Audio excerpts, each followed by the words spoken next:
അള്ളാഹുവിൻ്റെ റസൂൽ സല്ലല്ലാഹു അലൈഹി വസല്ലം അവിടുത്തെ ചുറ്റുമുണ്ടായിരുന്ന സ്വഹാബിമാർ, അവർക്ക് ഇസ്ലാമിൽ നബിമാർ കഴിഞ്ഞാൽ ഏറ്റവും ഉന്നതമായ സ്ഥാനമാണുള്ളത്.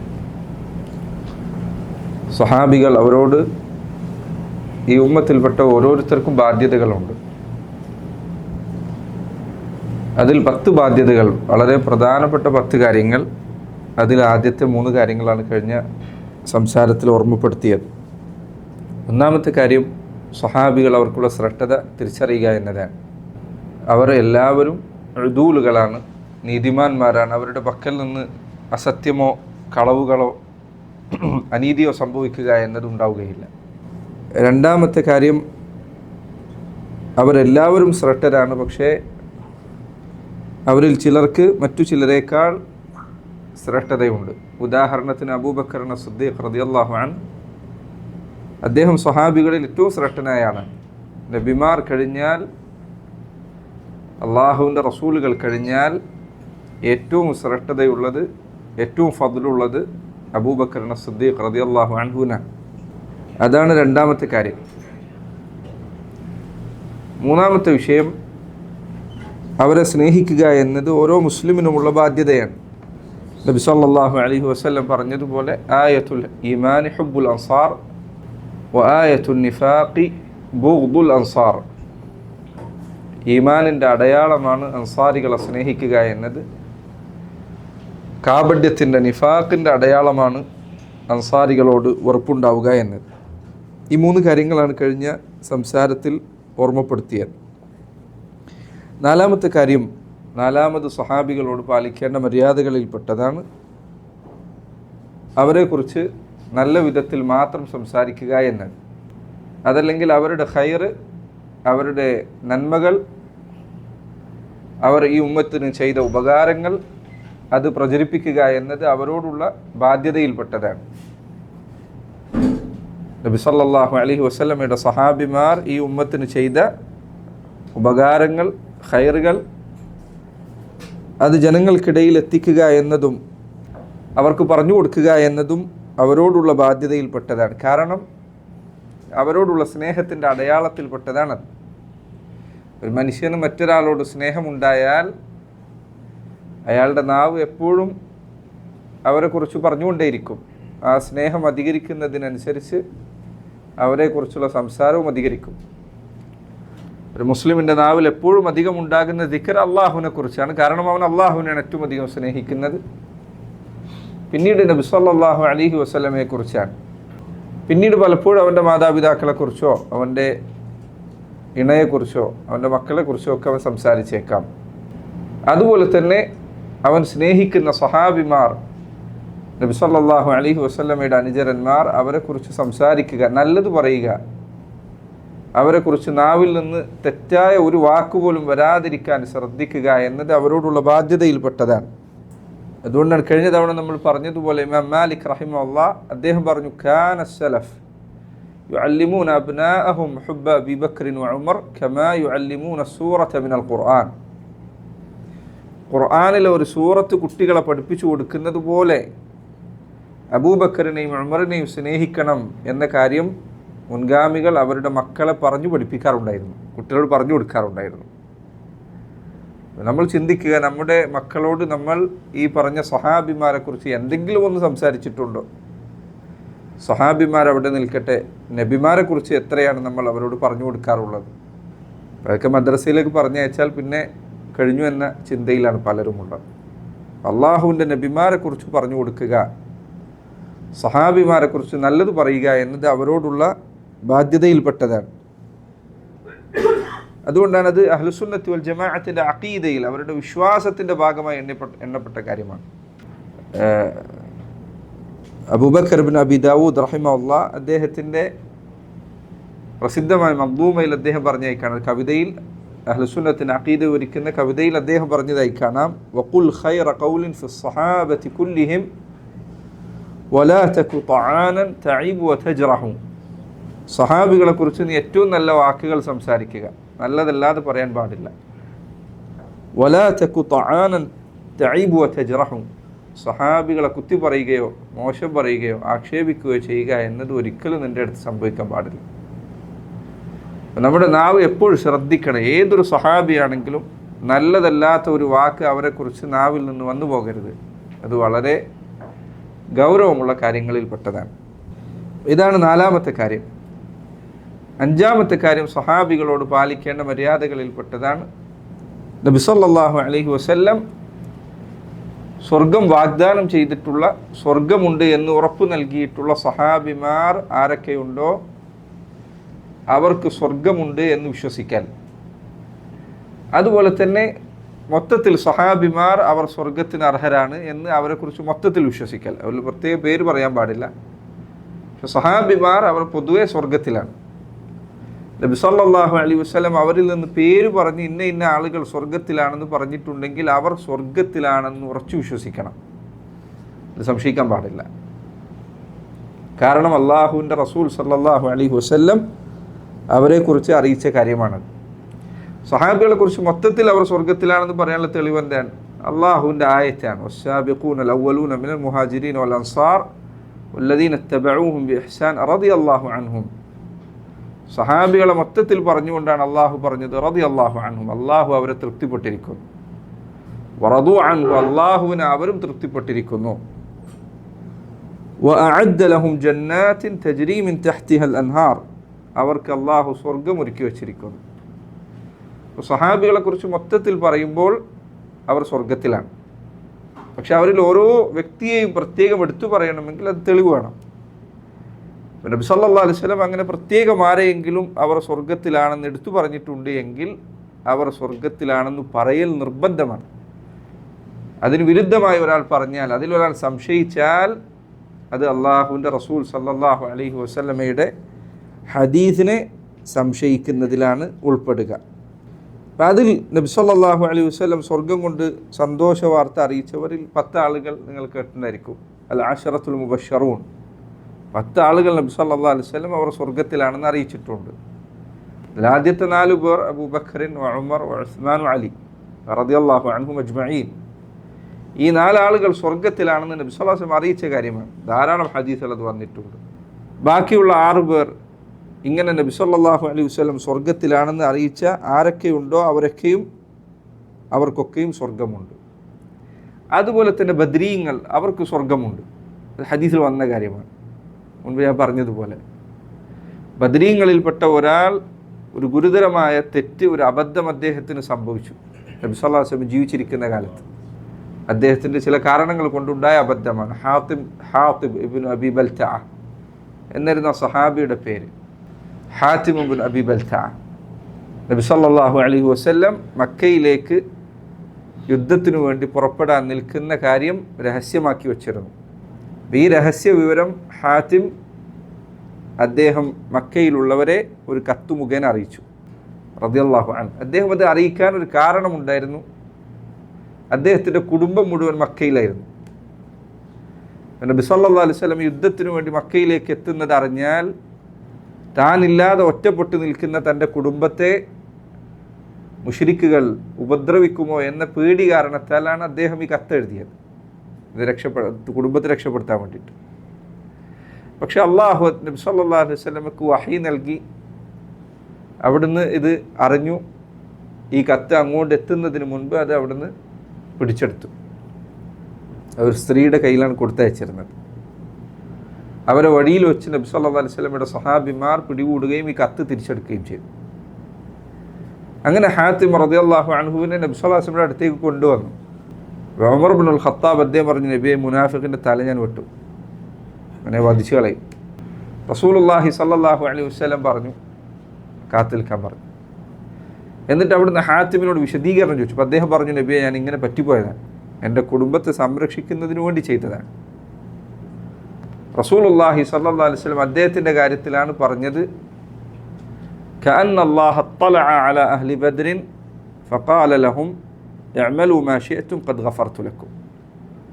അള്ളാഹു ബദ്രിൽ പങ്കെടുത്ത ആളുകളെ നോക്കി ഇങ്ങനെ പറഞ്ഞതുപോലെയുണ്ട്, ഇഅ്മലൂ മാ ശിഅ്തും, നിങ്ങൾ എന്താണോ ഉദ്ദേശിക്കുന്നത് ചെയ്തോളൂ, നിങ്ങൾക്ക് തോന്നിയത് ചെയ്തോളൂ, ഖദ് ഗഫർതു ലക്കും, ഞാൻ നിങ്ങൾക്ക് പുറത്തു തന്നിരിക്കുന്നു. എന്ന് അള്ളാഹു ബദ്രിൽ പങ്കെടുത്തവരോട് പറഞ്ഞതുപോലെയുണ്ട്. ഹാത്തിം റളിയല്ലാഹു ബദ്രിയായിരുന്നു, ബദ്രീങ്ങൾപ്പെട്ട സഹാബിയാണ്. നബി സല്ലല്ലാഹു അലൈഹി വസല്ലം ബദ്രീങ്ങൾക്ക് സ്വർഗമുണ്ട് എന്ന് അറിയിച്ചിട്ടുണ്ട്. അതുപോലെ തന്നെ ബൈഅത്തു റിദ്വാനിൽ പങ്കെടുത്ത സഹാബിമാർ അവർക്ക് സ്വർഗമുണ്ട് എന്ന് ഹദീസിൽ വന്നിട്ടുണ്ട്. അതുപോലെ തന്നെ നമ്മൾ ധാരാളം കേൾക്കാറുള്ള ഹദീസാണ്. നബി സല്ലല്ലാഹു അലൈഹി വസല്ലം ഒരിക്കൽ പറഞ്ഞു, യദ്ഖുലുൽ ജന്നത മിൻ ഉമ്മത്തി 70,000 ബിഗൈരി ഹിസാബിൻ വലാ അദാബ്. എൻ്റെ ഉമ്മത്തിൽ നിന്ന് 70,000 ആളുകൾ വിചാരണയോ ശിക്ഷയോ ഇല്ലാതെ നേരെ സ്വർഗത്തിലേക്ക് കയറും. അവർക്ക് വിചാരണയില്ല, ചോദ്യം ചെയ്യേയില്ല. മനുഷ്യർക്ക് പൊതുവെ അവരുടെ പ്രവർത്തനങ്ങൾ, നന്മ തിന്മ ഇതൊക്കെ വേർതിരിക്കാനും ചോദ്യം ചെയ്യാനും ഉണ്ടായിരിക്കും. അതില്ല, നേരെ അവർ സ്വർഗത്തിൽ പ്രവേശിക്കുന്നതാണ് 70,000 ആളുകൾ. അപ്പോൾ സഹാബിമാർ ഇത് പറഞ്ഞിട്ട് നബി സല്ലല്ലാഹു അലൈഹി വസല്ലം എന്തോ കാര്യത്തിന് വേണ്ടി വീട്ടിലേക്ക് കയറിപ്പോയി. സഹാബികൾ അവർക്കിടയിൽ വലിയ ചർച്ച നടന്നു, ഇതാരായിരിക്കും 70,000 ആൾക്കാർ. അങ്ങനെ നബി സല്ലല്ലാഹു അലൈഹി വസല്ലം പിന്നീട് പുറത്തേക്ക് വന്നെത്തിയപ്പോൾ അവരവിടുത്തോട് ചോദിച്ചപ്പോൾ അവിടുന്ന് പറഞ്ഞു, ഹുമുല്ലദീന ലാ യസ്തർഖൂന വലാ യക്തവൂന വലാ യതതയ്യറൂന വഅലാ റബ്ബിഹിം യതവക്കലൂൻ. ഈ പറഞ്ഞ 70,000 ആളുകൾ ഹുമുല്ലദീന ലാ യസ്തർഖൂൻ, അവർ മന്ത്രിക്കാൻ ആവശ്യപ്പെടാത്ത ആൾക്കാരാണ്. വേറുള്ളവരോട് പോയിട്ട് എനിക്ക് മന്ത്രിച്ചു തരുമെന്ന് ആവശ്യപ്പെടാത്തവരാണ്. വലാ യക്തവൂൻ, ചൂട് വെച്ച് ചികിത്സിക്കാത്തവരാണ്. അങ്ങനെ പണ്ട് മുറിവൊക്കെ ആയിക്കഴിഞ്ഞാൽ തീ കൊണ്ട്, കനൽ കൊണ്ട് ആ മുറിവ് കൂടുന്നതിന് വേണ്ടി അതിൻ്റെ മുകളിൽ വെക്കാറുണ്ടായിരുന്നു. അത് ചെയ്യാത്തവരാണ്. വലാ യതതയ്യറൂൻ, ശകുനം നോക്കാത്തവരാണ്. ശകുനം നോക്കാതെ വണ്ടിയായിട്ട് ഇറങ്ങുമ്പോൾ പൂച്ചനെ കണ്ടാൽ അല്ലെങ്കിൽ വേറെന്തെങ്കിലും കാഴ്ച കണ്ടാൽ ഈ പറഞ്ഞ കാര്യം ശരിയില്ല. അല്ലെങ്കിൽ രാവിലെ കച്ചവടത്തിന് കടയിലേക്ക് വന്നിരുന്നു, ആദ്യം വന്ന ആൾ എന്തെങ്കിലും മോശമായി പെരുമാറി, അപ്പോൾ ഇന്ന് മുഴുവൻ ശകുനമാണ്. ഇങ്ങനെ ശകുനം നോക്കാത്ത ആളുകളാണ്. വഅലാ റബ്ബിഹിം യതവക്കലൂൻ, അവർ അള്ളാഹുവിൽ തവക്കുൽ ചെയ്യുന്നവരാണ്. അപ്പോൾ ഈ ഹദീസ് കേട്ടപ്പോൾ ഉകാശത്ത് ഇബ്നു മിഹ്സൻ റളിയല്ലാഹു അൻഹു അദ്ദേഹം പറഞ്ഞു, അല്ലാഹുവിൻ്റെ റസൂലേ ഉദ്ഉല്ലാഹ ലീ അൻ അകൂന മിൻഹും, അവരുടെ കൂട്ടത്തിൽ എന്നെ ഉൾപ്പെടുത്താൻ വേണ്ടി അങ്ങ് ദുആ ചെയ്യണം. അപ്പോൾ നബി സല്ലല്ലാഹു അലൈഹി വസല്ലം പറഞ്ഞു, അൻത മിൻഹും, താങ്കൾ അവരിൽപ്പെട്ടവരാണ്. അപ്പോൾ ഇത് കേട്ടപ്പോൾ വേറൊരു സഹാബി അദ്ദേഹം എഴുന്നേറ്റ് നിന്നിട്ട് പറഞ്ഞു, എന്നെ കൂടി നബി അതിൽ ഉൾപ്പെടുത്താൻ ആവശ്യപ്പെടണം, ദുആ ചെയ്യണം. അപ്പോൾ അവിടുന്ന് പറഞ്ഞു, സബഖക ബിഹാ ഉക്കാശ താങ്കളെ മുൻകടന്നിരിക്കുന്നു. ഈ ഹദീസിൽ ഉക്കാശത്ത് ഇബ്നു മുഹ്സൻ എന്ന സഹാബിക്ക് സ്വർഗമുണ്ട് എന്ന് നബി സല്ലല്ലാഹു അലൈഹി വസല്ലം അറിയിച്ചിട്ടുണ്ട്. അദ്ദേഹത്തിന് സ്വർഗമുണ്ട്. ഇങ്ങനെ നബി സല്ലല്ലാഹു അലൈഹി വസല്ലം സ്വർഗമുണ്ട് എന്ന് ആർക്കൊക്കെ അറിയിച്ചിട്ടുണ്ടോ അവർക്കൊക്കെ സ്വർഗമുണ്ട്. ധാരാളം ഹദീസിൽ വന്നത്. ഉദാഹരണത്തിന് അപസ്മാരം ബാധിച്ച ഒരു സ്ത്രീ, അവർ നബി സല്ലല്ലാഹു അലൈഹി വസല്ലമയുടെ അടുത്ത് വന്നിട്ട് പറഞ്ഞു, നബി എനിക്ക് അസുഖം മാറ്റിത്തരാൻ വേണ്ടി ദുആ ചെയ്യണം. ഒരു സഹാബിയത്തായിരുന്നു. അല്ലാഹുവിൻ്റെ റസൂൽ പറഞ്ഞു, ഒന്നല്ലെങ്കിൽ ഞാൻ നിനക്ക് വേണ്ടി ദുആ ചെയ്യാം, അതല്ലെങ്കിൽ നീ ക്ഷമിക്കുക, എങ്കിൽ നിനക്ക് സ്വർഗമുണ്ട്. അപ്പോൾ അവർ പറഞ്ഞു, അല്ലാഹുവിൻ്റെ റസൂലെ ഞാൻ ക്ഷമിക്കാൻ തയ്യാറാണ്, പക്ഷേ അപസ്മാരം ഇളകുമ്പോൾ എൻ്റെ വസ്ത്രം ഊരിപ്പോകാതിരിക്കാൻ വേണ്ടി എനിക്ക് വേണ്ടി ദുആ ചെയ്യണം. നബി സല്ലല്ലാഹു അലൈഹി വസല്ലം അവർക്ക് വേണ്ടി അത് ദുആ ചെയ്തു. അവർക്ക് സ്വർഗമുണ്ട്. കാരണം നബി സാക്ഷ്യം വഹിച്ചതാണ്, ക്ഷമിച്ചാൽ സ്വർഗമുണ്ട് എന്ന് അവിടുന്ന് പറഞ്ഞിട്ടുണ്ട്, എങ്കിൽ സ്വർഗമുണ്ട്. ഇങ്ങനെ സഹാബിമാരിൽ നബി സല്ലല്ലാഹു അലൈഹി വസല്ലം സ്വർഗം കൊണ്ട് സാക്ഷ്യം അറിയിച്ച ആരൊക്കെയുണ്ടോ അവരൊക്കെ സ്വർഗവാസികളാണ്. അതുപോലെ തന്നെ അവിടുത്തെ പേരക്കുട്ടികളായ ഹസനും ഹുസൈനും റളിയല്ലാഹു അൻഹുമ അലി ഇബ്നു അബി ത്വാലിബിൻ്റെ മക്കളാണ്. അവർ രണ്ടുപേരും സ്വർഗത്തിലാണ്. ഹദീസിൽ വന്നിട്ടുണ്ട്. നബി സല്ലല്ലാഹു അലൈഹി വസല്ലം പറഞ്ഞു, സയ്യിദൈ ശബാബി അഹ്ലിൽ ജന്ന, സ്വർഗക്കാരിലെ യുവാക്കളുടെ നേതാക്കന്മാരായിരിക്കും ഹസനും ഹുസൈനും എന്ന് റസൂലുള്ളാഹി സല്ലല്ലാഹു അലൈഹി വസല്ലം അറിയിച്ചിട്ടുണ്ട്. അതുപോലെ ബിലാൽ ഇബ്നു റബാഹ് സ്വർഗമുണ്ടെന്ന് സന്തോഷ വാർത്ത അറിയിക്കപ്പെട്ട സഹാബിയാണ്. ഒരു സഹാബി അബ്ദുല്ലാഹ് ഇബ്നു സല്ലാം, അദ്ദേഹം യഹൂദനായിരുന്നു, പിന്നീട് മുസ്ലിമാണ്.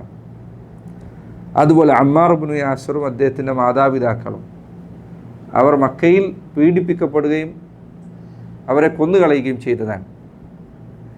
അവരെ മുശ്രിക്കുകൾ കഠിനമായി പീഡിപ്പിക്കുന്ന വേളയിൽ നബി സല്ലല്ലാഹു അലൈഹി വസല്ലം അവിടുന്ന് പറയാറുണ്ടായിരുന്നു എന്നാണ്, ഇസ്ബിറു യാ ആല യാസിർ ഫഇന്ന മൗഇദകുമുൽ ജന്ന, യാസിറിൻ്റെ കുടുംബമേ ക്ഷമിക്കുക, നിങ്ങൾക്കുള്ള വാഗ്ദത്ത സ്ഥലം സ്വർഗമാണ്. അവർക്ക് സ്വർഗമുണ്ട്. യാസിറും അതുപോലെ തന്നെ അദ്ദേഹത്തിൻ്റെ പിതാവായിരുന്ന അമ്മാറും സുമയ്യയും അവർക്ക് സ്വർഗമുണ്ട് എന്ന് നബി സല്ലല്ലാഹു അലൈഹി വസല്ലം സന്തോഷ വാർത്ത അറിയിച്ചിട്ടുണ്ട്. അമ്മാർ ഇബ്നു യാസിറും അദ്ദേഹത്തിൻ്റെ മാതാപിതാക്കൾ. അതുപോലെ ഹംസ അദ്ദേഹത്തിന് സ്വർഗമുണ്ട് എന്ന ഹദീസിൽ വന്നിട്ടുണ്ട്. നബി സല്ലല്ലാഹു അലൈഹി വസല്ലമയുടെ ഭാര്യമാർ അവർക്ക് സ്വർഗമുണ്ട് ഹദീസിൽ വന്നിട്ടുണ്ട്. ചില പണ്ഡിതന്മാർ സ്വർഗം കൊണ്ട് സാക്ഷ്യം നൽകപ്പെട്ട സഹാബിമാർ അവരുടെ പേരുകൾ ക്രോഡീകരിച്ചിട്ട് അവരിൽ ചില പറഞ്ഞു 40-ലധികം സഹാബിമാർക്ക് ഹദീസിൽ വ്യക്തമായി വന്നിട്ടുണ്ട് അവർക്ക് സ്വർഗമുണ്ട്. ഇങ്ങനെ ഹദീസിൽ ആർക്കൊക്കെ സ്വർഗമുണ്ട് എന്ന് നബി സല്ലല്ലാഹു അലൈഹി വസല്ലം അറിയിച്ചോ അവർക്കൊക്കെ സ്വർഗമുണ്ട് എന്ന് ഉറച്ചു വിശ്വസിക്കണം. അവർക്ക് സ്വർഗമുണ്ട്, അത് അഹ്ലുസുന്നത്തിൻ്റെ അഖീദയിൽപ്പെട്ട കാര്യമാണ്. എന്നാൽ സഹാബികൾക്ക് ശേഷമുള്ള ആളുകൾ അവരിൽ എത്ര നല്ല പ്രവർത്തനം ഒരാൾ ചെയ്താലും എത്ര ഖൈർ ഒരാൾ ചെയ്തിട്ടുണ്ട് എങ്കിലും അയാൾക്ക് സ്വർഗമുണ്ട് എന്ന് ഉറപ്പു പറയാനൊരു വഴിയില്ല. എന്തിനധികം സഹാബികൾക്കിടയിൽ വരെ നബി സല്ലല്ലാഹു അലൈഹി വസല്ലം എന്ത് ചെയ്തിട്ടില്ല? നേരത്തെ പറഞ്ഞതുപോലെ അള്ളാഹുവിൻ്റെ റസൂൽ സാക്ഷ്യം പറയാത്ത ഒരു സഹാബിയുടെ പേര് പറഞ്ഞുകൊണ്ട് അയാൾക്ക് സ്വർഗമുണ്ട് എന്ന് പറയാൻ നമുക്ക് പാടില്ല. സഹാബികളുടെ കാര്യത്തിൽ വരെ പറ്റില്ല. പേര് പറഞ്ഞിട്ട് ഇന്ന സഹാബി സ്വർഗത്തിലാണ് എന്ന് പറയാൻ ഹദീസിൽ വ്യക്തമായി വരാതെ പറയാൻ പാടില്ല. ഒരു സഹാബിയെ പറ്റിയിട്ടോ സഹാബികളെ പറ്റിയത് പറയാൻ പാടില്ലെങ്കിൽ പിൽക്കാലത്തുള്ള ആളുകളെക്കുറിച്ച് എന്തുകൊണ്ടും പറയാൻ പാടില്ല. ഇന്ന് കാലത്ത് പലരും മരിച്ചുപോയ മനുഷ്യന്മാരെ കുറിച്ച് ഇന്നയാൾ വലിയാണ്, ഇന്നയാൾ ഔലിയാക്കന്മാരിൽപ്പെട്ടവരാണ് എന്ന് പറയുന്നത് ഈ അർത്ഥത്തിൽ ശരിയല്ല. കാരണം അയാൾ വലിയാണെന്ന് പറഞ്ഞാൽ അതിൻ്റെ അർത്ഥം എന്താ? അയാൾക്ക് അള്ളാഹു അയാളെ തൃപ്തിപ്പെട്ടിരിക്കുന്നു എന്നാണ്, അള്ളാഹു അയാളെ സ്നേഹിച്ചിരിക്കുന്നു എന്നാണ്. അത് നമുക്ക് ഉറപ്പില്ലാതെ ഒരാളെ കുറിച്ച് പറയാൻ പാടില്ല. എത്ര വലിയ നന്മ ചെയ്ത ആളാണെങ്കിലും എത്ര ഖൈർ ചെയ്ത ആളാണെങ്കിലും സ്വർഗമുണ്ട് എന്ന് ഉറപ്പ് പറയാൻ പറ്റില്ല. സ്വർഗം പ്രതീക്ഷിക്കാം. നന്മ ചെയ്ത ഒരാൾക്ക് സ്വർഗമുണ്ട് എന്ന് പ്രതീക്ഷിക്കാം. മിക്കവാറും ആൾക്ക് സ്വർഗത്തിന് സാധ്യത ഉണ്ട്. ഹറാമുകളിൽ ജീവിച്ച ഒരാൾക്ക് നരകം ലഭിക്കാൻ നല്ല സാധ്യതയുണ്ട്. അയാളുടെ കാര്യത്തിൽ പേടിക്കുകയും ചെയ്യാം. ഖൈർ ചെയ്തവർക്ക് സ്വർഗം പ്രതീക്ഷിക്കാം, ഷർ ചെയ്തവരുടെ കാര്യത്തിൽ നരകം പേടിക്കാം. പക്ഷെ ഉറപ്പ് പറയാൻ പറ്റില്ല. ഇന്നയാൾക്ക് നരകമുണ്ട്, ഇന്നയാൾക്ക് സ്വർഗമുണ്ട് എന്ന് ഉറപ്പ് പറയാൻ കഴിയുകയില്ല. ആറാമത്തെ കാര്യം സ്വഹാബികൾക്ക് വേണ്ടി ദുആ ചെയ്യുക, ഇസ്തിഗ്ഫാർ നടത്തുക. അവരോടുള്ള ദുആയിൽ തന്നെയും അവർക്ക് മാത്രം പ്രത്യേകമായൊരു പ്രാർത്ഥനയുണ്ട്. അതേതാണ്? തറദ്ദിയുടെ പ്രാർത്ഥനയാണ്, റളിയല്ലാഹു അൻഹു എന്ന ദുആ. ഒരു സഹാബിയുടെ പേര് കേട്ടാൽ റളിയല്ലാഹു അൻഹു എന്ന് പറയൽ, അല്ലെങ്കിൽ റളിയല്ലാഹു അൻഹു വ അർദാഹ് എന്ന് പറയൽ അവരോടുള്ള ബാധ്യതയിൽപ്പെട്ടത്. അവർക്ക് മാത്രമുള്ള ദുആ ആണ്. അത് വേറെ മുസ്ലിമീങ്ങൾക്കും വേണ്ടി ദുആ ചെയ്യുന്നതിൽ തെറ്റില്ല. എന്താ റളിയല്ലാഹു അൻഹു എന്ന് പറഞ്ഞ അർത്ഥം? അള്ളാഹു തൃപ്തിപ്പെടട്ടെ എന്ന് മാത്രമേ അതിനർത്ഥമുള്ളൂ. അത് നിനക്ക് വേണമെങ്കിൽ നിൻ്റെ ഉപ്പാനെ കുറിച്ച് ദുആ ചെയ്യാം, ഉമ്മാക്ക് വേണ്ടി ദുആ ചെയ്യാം, ഖൈറായ ആൾക്കാർക്ക് വേണ്ടി പറയാം, തെറ്റില്ല. പക്ഷേ റളിയല്ലാഹു അൻഹു എന്ന വാക്ക് സ്വഹാബികൾക്ക് പ്രത്യേകമായി ഈ ഉമ്മത്ത് പ്രയോഗിച്ച് ശീലിച്ചതാണ്. അതുകൊണ്ട് ഏറ്റവും നല്ലത് ഒരു സ്വഹാബിക്ക് വേണ്ടി മാത്രം അത് പറയലാണ്. ഒരു സഹാബിയുടെ പേര് കേട്ടാൽ മാത്രമേ റളിയല്ലാഹു അൻഹു എന്ന് പറയലാണ് ഏറ്റവും നല്ല രീതി. കാരണം മുസ്ലിമീങ്ങൾ പൊതുവായി സ്വീകരിച്ച രീതിയാണത്. പിൽക്കാലഘട്ടത്തിൽ ബിദ്അത്തിന്റെ ആളുകൾ പുത്തൻ വാദങ്ങളും പിഴച്ച വാദങ്ങളും ഉണ്ടാക്കിയ ആളുകൾ അവർ പിന്നീട് അവരെ ശൈഖന്മാരെ കുറിച്ചും ഔലിയാക്കന്മാരാണെന്ന് അവർ പറയുന്ന ആൾക്കാരെ കുറിച്ചൊക്കെ റളിയല്ലാഹു അൻഹു എന്ന് പറയാറുണ്ട്. പക്ഷെ അത് നല്ലതല്ല. റളിയല്ലാഹു അൻഹു എന്ന വാക്ക് സ്വഹാബികൾക്ക് പ്രത്യേകമാണ്. ഖുർആൻ അത് അവർക്ക് വേണ്ടി ഉപയോഗിച്ചതാണ്. والسابقون الأولون من المهاجرين والأنصار والذين اتبعوهم بإحسان رضي الله عنهم ورضوا عنه. സഹാബികൾക്ക് പ്രത്യേകമായി വന്ന പ്രാർത്ഥനയാണത്. എന്താ അതിൻ്റെ അർത്ഥം? ചില ആൾക്കാർ പറയാറുണ്ട് റളിയല്ലാഹു അൻഹു എന്ന് പറഞ്ഞാൽ അള്ളാഹു അവരെ തൃപ്തിപ്പെട്ടിരിക്കുന്നു. അതല്ല അതിൻ്റെ അർത്ഥം. അത് ദുആ ആണ്. അള്ളാഹു അവരെ തൃപ്തിപ്പെടട്ടെ എന്നാണ് അതിൻ്റെ അർത്ഥം. അതുപോലെ ഗഫറല്ലാഹു ലഹു എന്ന് പറഞ്ഞാൽ അള്ളാഹു പുറത്തു കൊടുക്കട്ടെ എന്നാണ്. റഹിമഹുല്ലാ എന്ന് പറഞ്ഞാൽ അള്ളാഹു കരുണ ചൊരിയട്ടെ എന്നാണ്.